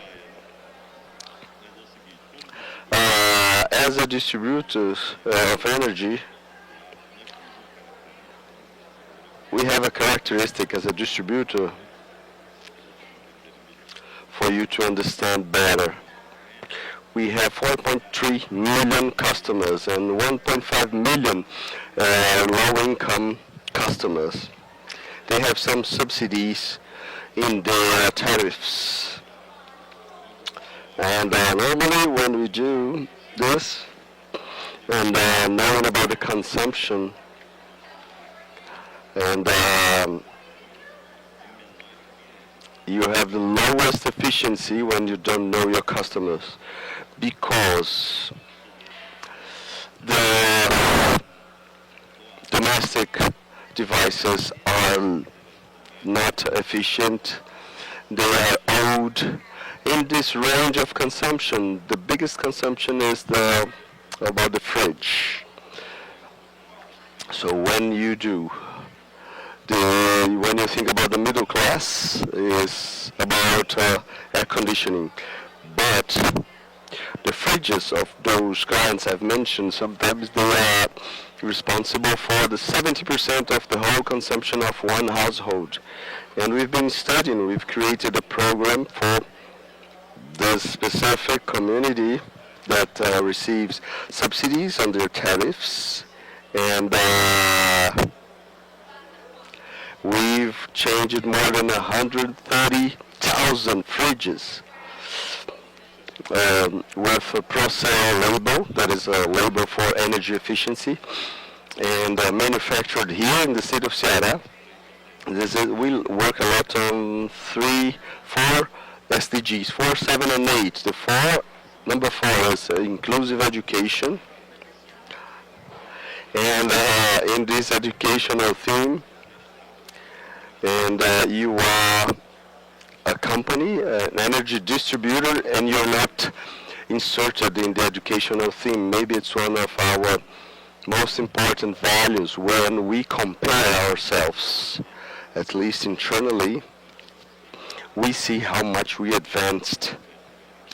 So coincidentally, yesterday, so we are having an electric efficiency Olympics for high school students. And yesterday we've had the final result, and a student of Maracanaú, a neighbor municipality here, he's been the second place. He took a flight for the first time in his life. Those are very symbolic things that give us a great result, results that we don't expect in our universe as distributors.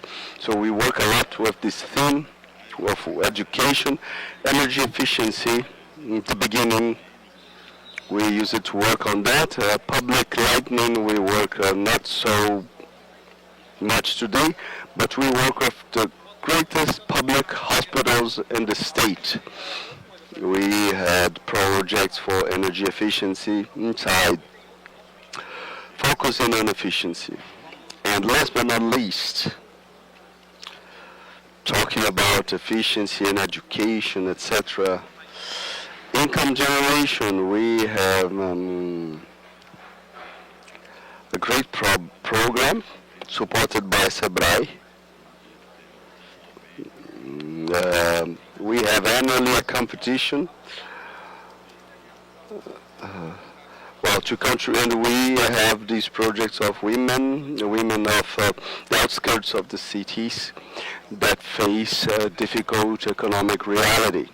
And a little bit of the context in which we act as distributors in those 3 SDGs, 4, 7, and 8. But we are aware, when you look at the ratio, clients and customers with social subsidies, we see a responsibility, an extra responsibility of acting together with this segment. That was it. Thank you. Thank you, Mr. Nunes. I would like to pose your questions. We know that how your companies collaborate with the public sector to implement solar plants in large scale, and which are the greatest challenge you face in this collaboration. Thank you very much. I would like to think about the coincidental, how the problems are coincidental regarding Spain, to marry the offer with the demand. That's a problem that we face a lot. And we don't have electrical demands, and we have the need to make this energy to be hybrid. Solar, photovoltaic, etc., because sustainability of its supply, so it's interesting to see that we share common problems on both sides of the Atlantic. But I would like to highlight something, the energy transition is, energy transition involves 3 pillars, politics, public administration, and companies. So the companies need to build solar plants and the wind farms, and those big projects are based on energy. In the European Union, we had a project based on the Roma Treaty and the Euratom as well.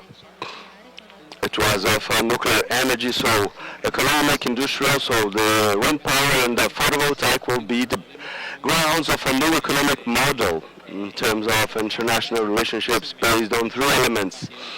So climate changes, energy sovereignty. Each country must be autonomous, not dependent on foreign countries to buy the contaminants and oil, etc., and to have a cheap kilowatt. If we have electric vehicles, if we have Internet of Things in houses, we'll need to have a competitive electricity and cheap for the families and for the citizens and for the companies.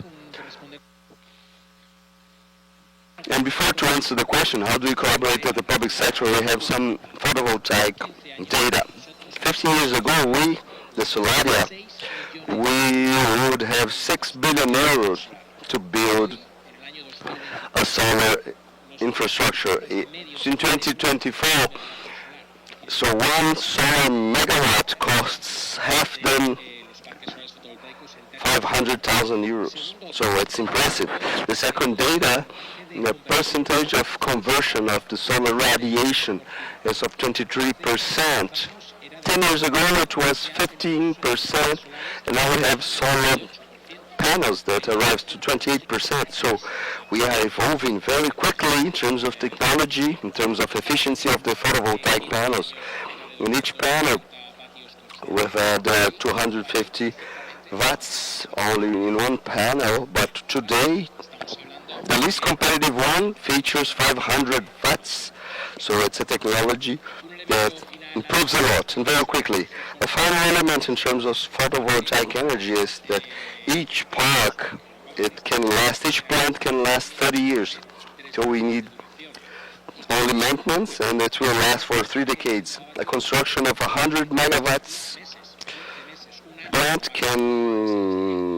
we can build it in 1 year, so build it very quickly with competitive prices, and it will last 30 years. No technology of energy generation in the world now can offer those features, either economic, either technical. So it's a very reasonable proposition in terms of photovoltaic, wind power, and also the batteries for store the electricity produced by those two technologies. And how do we collaborate with the public sector? I'll give an example. Somehow the public administrations in Spain and Solaria, so we are replacing a nuclear power plant that generated 446 megawatts of power, replacing for a solar plant of 700 megawatts, hybridized with 100 megawatts of aeolic wind farm power. So 45-year nuclear plant, end of this designed life, replaced by solar and wind power combined. 446 megawatts of nuclear, they will be replaced by 700 megawatts of solar and 200 megawatts of wind power. So with this example, I'm telling you that the process of replacement of different technologies, nuclear, uranium dependent, oil dependent on countries, and gas, it's easy, but we miss when we're lacking of political will. That's where, so public sector and private sector, they need to talk. We're facing two big challenges. The first one is the licensing, permitting. And sometimes regulation is, red tape is very, very complicated. Permits with municipalities, states, and federal governments, we cannot regulate. So we cannot have 5 years of red tape for a plant like that. And for that, we need to have a great availability, politically speaking. I'm not telling that environmental demands are not important, but we need to accelerate the licensing of our plants. And the second challenge is the social license. Social license, so we need to make companies aware in terms of social environment and social and environment awareness. When we arrive to the communities, we need to talk a lot. So photovoltaic and wind power, they do not contaminate, but they occupy spaces, and we need to have agreements with the inhabitants of the traditional communities, cattle raisers, the farmers, and we have social parties and social movements that are opposing to renewable energy. And with all the rationale that has to do with the lack of dialogue from some companies or for some public administration having creating some resistance. We need to avoid this. We need to foster the dialogue between public and private sector and to avoid resistance. And we need to enact enable those technologies to replace gas, nuclear, and oil, make the kilowatt cheaper for the families, give energy sovereignty, and fight against for the climate changes.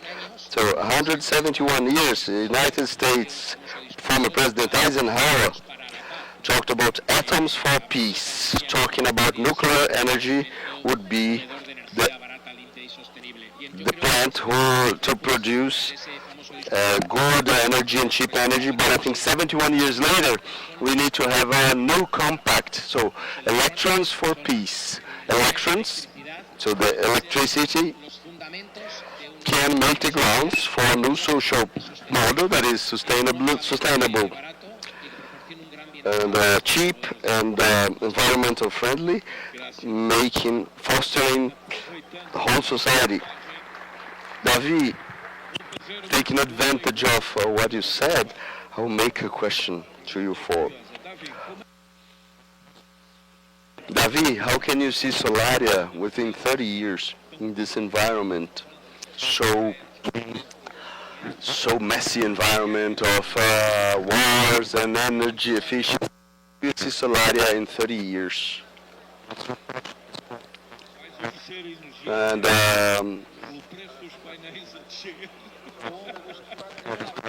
well, how I see it and how I would like to see it, well, now we have projects of 18 megawatts.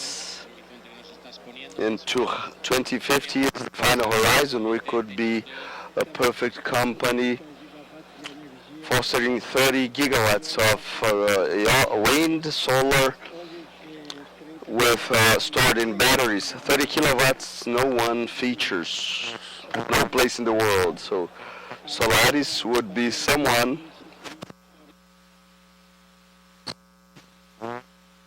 with the capacity to 40, 50 kilowatts in any point of the world. I think renewable energy companies would be the key for the future for development models in all the countries. And what about your experience? How can you see Enel in 30 years?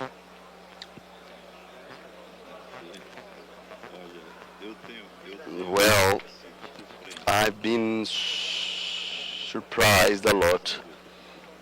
We've talked about curtailment, right? And I've been surprised with this solar distributed. It's incredible how efficiency of the panels are providing multiple usages in a very quick fashion.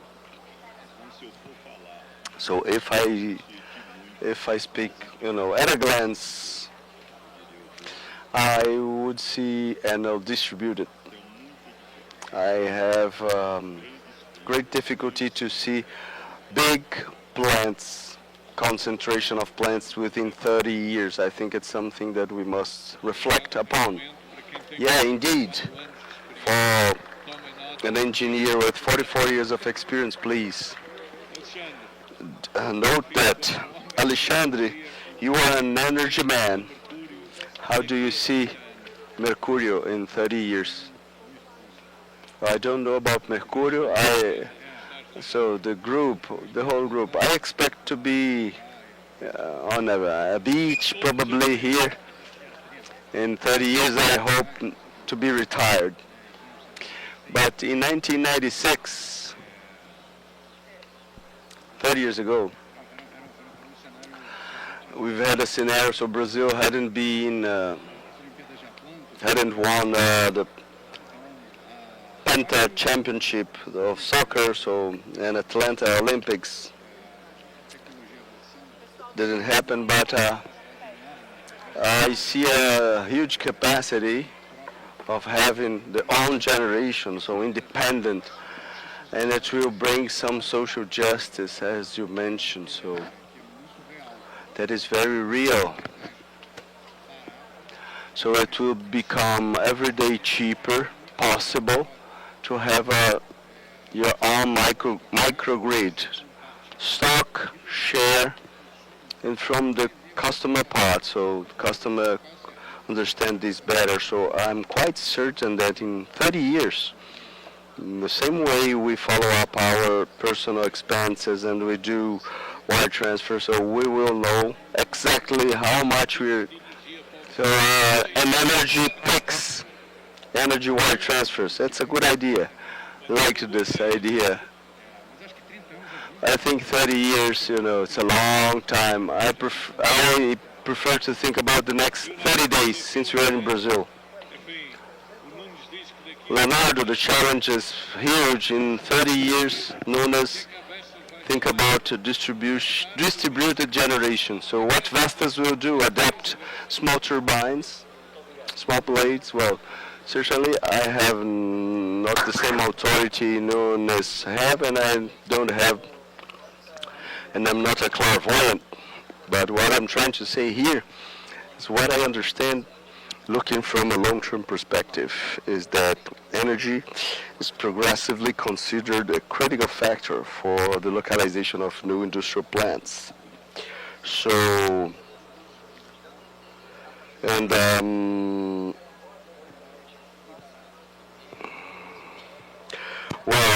so cheap and easy energy is of paramount. When we speak about power shoring and electrification, we see a very optimistic vision because we will need a lot of scale for energy production. So decarbonization is not necessarily in the household consumption.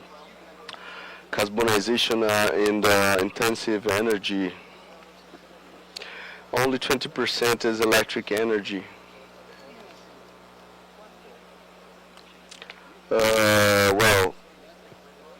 So within 30 years,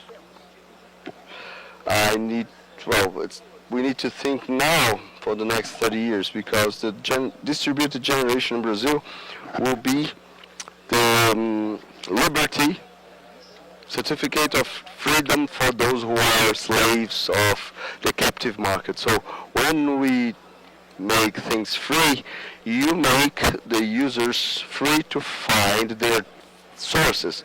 I think we need this microeconomic sector of the electric sector would be the main one after the tax reform.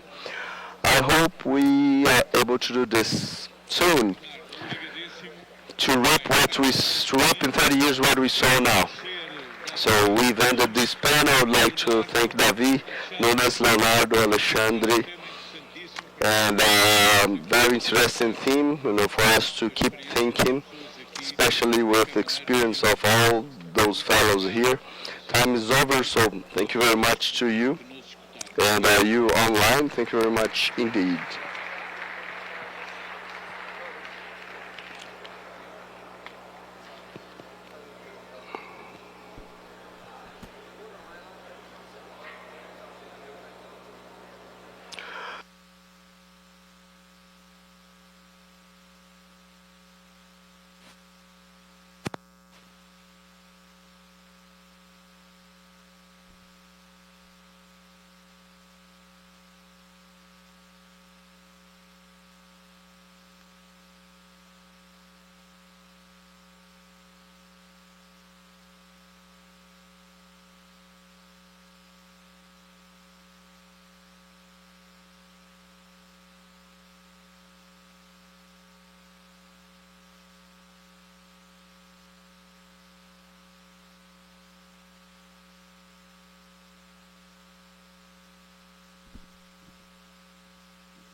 ladies and gentlemen, can please come back?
which is a very important asset in our energy balance. But we have discovered that the problems of movement towards import of electricity and reliance on carbon-free as sources of energy is not only about energy, it's about much more. We have seen that in the area where the current coal plant exists, the problems of economic and social transformation which is needed, are much larger than initially expected. People have legitimate concerns about the technical arrangements that will be necessary, about the financial arrangements that will follow, and about the social effects of the circumstances which will be following the closure of the power plant, the closure of coal mine, and very many other related production and services economies. So it is not easy to manage that process, and although the basic idea is fairly clear and financial resources for its achievement are obtainable, the problem of management of transition, the problem of managing both economic and in particular social consequences affecting people who were vitally dependent on the coal-based production of electricity are becoming a central issue of our transition at the time. So we understand the depth of these problems which are characterizing many other countries, many other situations around the world.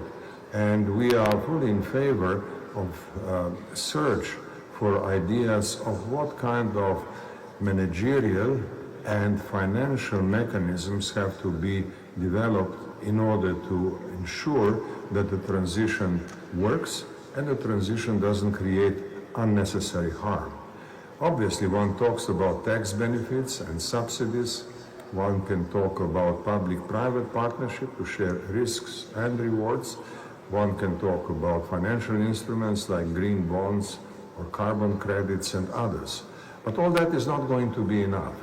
In addition to that, it is important to have a very well thought through social policy that will take care of the needs of all the people who are affected by the transition. Now, this is the reason why I am so encouraged by the fact that the government of Ceará in Brazil is taking such a lively interest in energy transition and obviously also showing readiness to participate in designing the necessary policies for the future.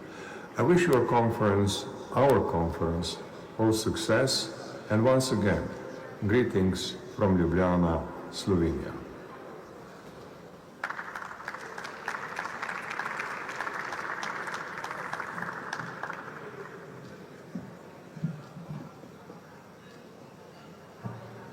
Bueno, muchísimas gracias. La verdad que qué suerte haber contado con Danilo Turk.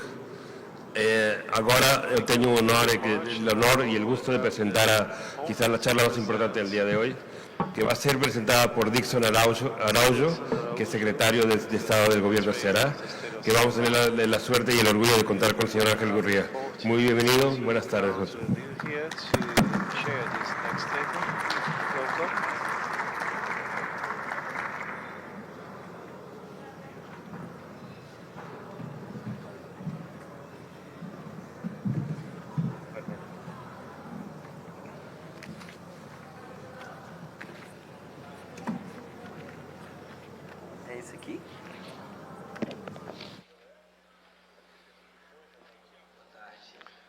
Hello, good afternoon, ladies and gentlemen.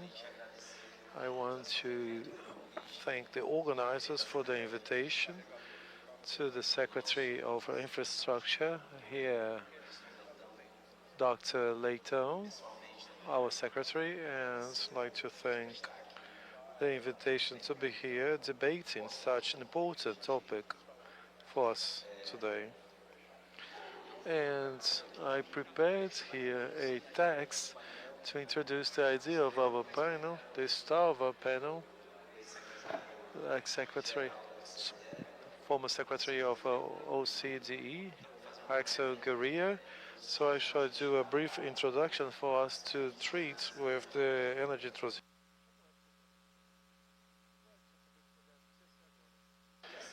I will speak a little bit about what SEINFRA has done So the topic about policies and energy transition is the pillars for the success of this world movement. Without good planning, good policies, fair ones to change the keys, the road for reaching these targets will be seriously committed.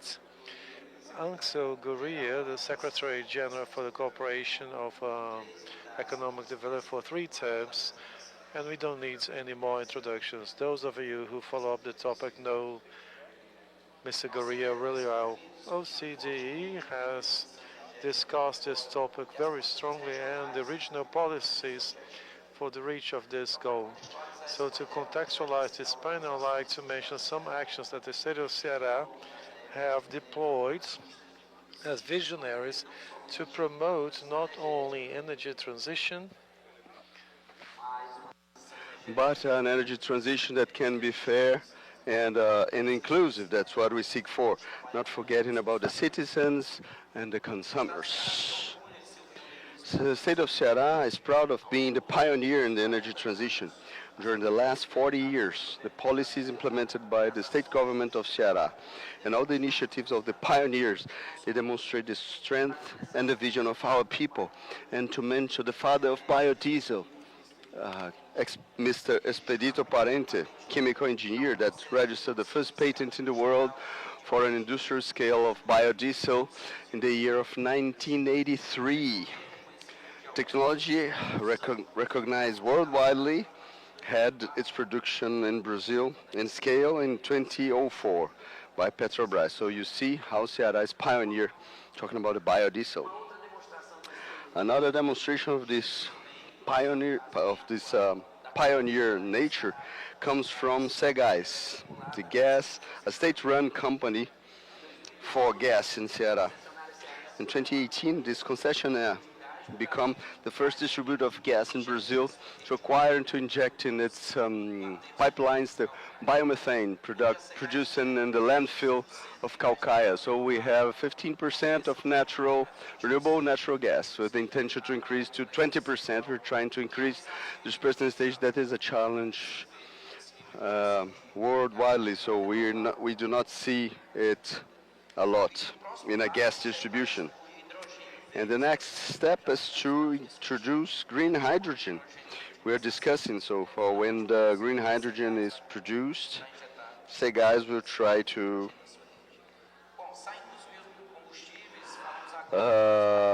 do this as well. Talking about new fuels, I was talking in the backstage about the winds. Ceará is also a pioneer with wind power as a source of energy generation. The first plant in Brazil has been built in 1997 in the Mucuripe Beach, only for wind generation of 300 kilowatts of power. And then we've had others with the federal incentive. From that time on, Ceará became one of the greatest states of wind power production in the country until today. And so being pioneers of solar, we are one of the pioneers in photovoltaic. So Brazil is the country that receives the more solar radiation and with the greatest availability in the northeastern part of Brazil. So, and those who are from the field, this statement is almost a cliche, but the best capture of Germany, it's 40% lower than the worst one in Brazil. And so in Ceará has been implemented in Tauá, the first plant, goat's land. So, and we are the fourth biggest producer in Brazil of photovoltaic energy. So initiatives with energy transition shows itself with public policies led by state government, secretariat, so SDE, so for the secretariat for agrarian development and others. And to highlight public policies, we have the incentive fund, FIEC, in 2009, when people did not mention photovoltaic energy. One more pioneering initiative to demonstrate how plants destined to be solar plants could be feasible. And in 2016, we've had another fund for incentive, having as a goal the incentive for the funding and development for micro and mini generation, distributed generation based on renewable sources, a policy from the state government of Ceará. Within those projects managed by CEINFRA, our secretariat, we have initiatives like the implementation of photovoltaic systems in dozens of public schools in the whole state territory, parking lots in the inter-check-in points of our food distributor, and also we are putting the energy generation in our public facilities, including this very facility here. So we take care of maintenance of these event center. In terms of legislation in 2019, the state government, through a decree, attributed to the infrastructure secretariat to manage all the activities of the facilities of the state of Ceará, making them self-sufficient till 2029. It's a target of our government that all public bodies only consume renewable energy by 2029. So the Secretariat has been developing, among others, two main projects to achieve those goals. One is the migration for the energy market, and the other one is the reindeer of the sun, the income of the sun, from the sun. So we have the premise, the assumption to buy only clean energy from the greatest consumers of energy in the state, and saving 4 million reais per year of the public treasury. Ceará is the first state of Brazil, the federation, to have migrated to the free market. It's just another one demonstration of how pioneer we are. And from November, very recently, this building, Center of Events, Ceará, and we are consuming 100% energy. All the sources, all the energy we are consuming here comes from wind power and solar. And the targets to migrate, including the Castelão, the Arena Castelão, soccer stadium, will consume energy from the free market. Hospitals, schools, and other buildings. And so lots of things. And the other half comes from the program called the Income from the Sun. It will generate income for the most poor to incentivize the use of energy of solar photovoltaic panels. We will the right of way will be for the families included in the income distribution programs of the federal government. So we will buy energy of the low-income population. And with that, we demonstrate that energy transition is not only to change the matrix of energy, but also to make a fair transition and a fair economy. I'd like to show two other products for the fair energy transition in Ceará. So maybe in the world, cherry of the cake is the Green Hydrogen Hub, a great project full of challenges.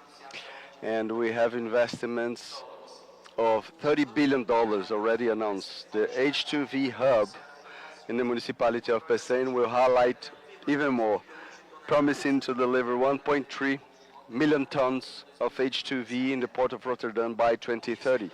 That's the target. With this, our industry will create local opportunities for multiple sectors, fostering economy, creating job posts, and bringing development. The advantage of the state of Ceará to contribute to the energy transition are based on policies that have a legal security embedded and consistent policies. For many years, governments are aligned with a logistic and efficient infrastructure and quality education. Maybe one of the most important universities in Brazil, the Aeronautics Technological Institute, will have its first campus outside the state of São Paulo. built here because Ceará is the state that most approves students there in the aeronautics technological institute. I think maybe some engineers here have been trained there. So it's a transition that comprehends all the planning columns and all the social classes, incentivizing renewable energy, generating income and fostering economy, making the state to be in the avant-garde position and making it in a just and equal fashion. The public policies they may achieve for the energy transition, I would like to invite Mr.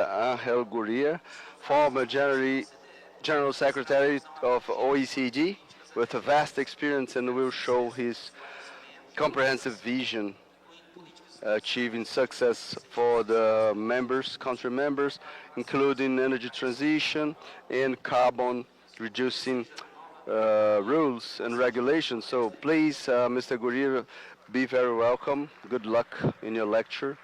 The floor is yours.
Thank you very much, Mr. Giri, with this wonderful lecture. A lot of numbers spoken about the economy of different countries, about the world scenario with the election of President Trump, and brought Brazil into this equation, into this conversation focusing in our state, speaking about our potential and our capacities, as well as our capacity to contribute towards energy transition, attracting companies from all over the world, big companies that have come here and are here with us.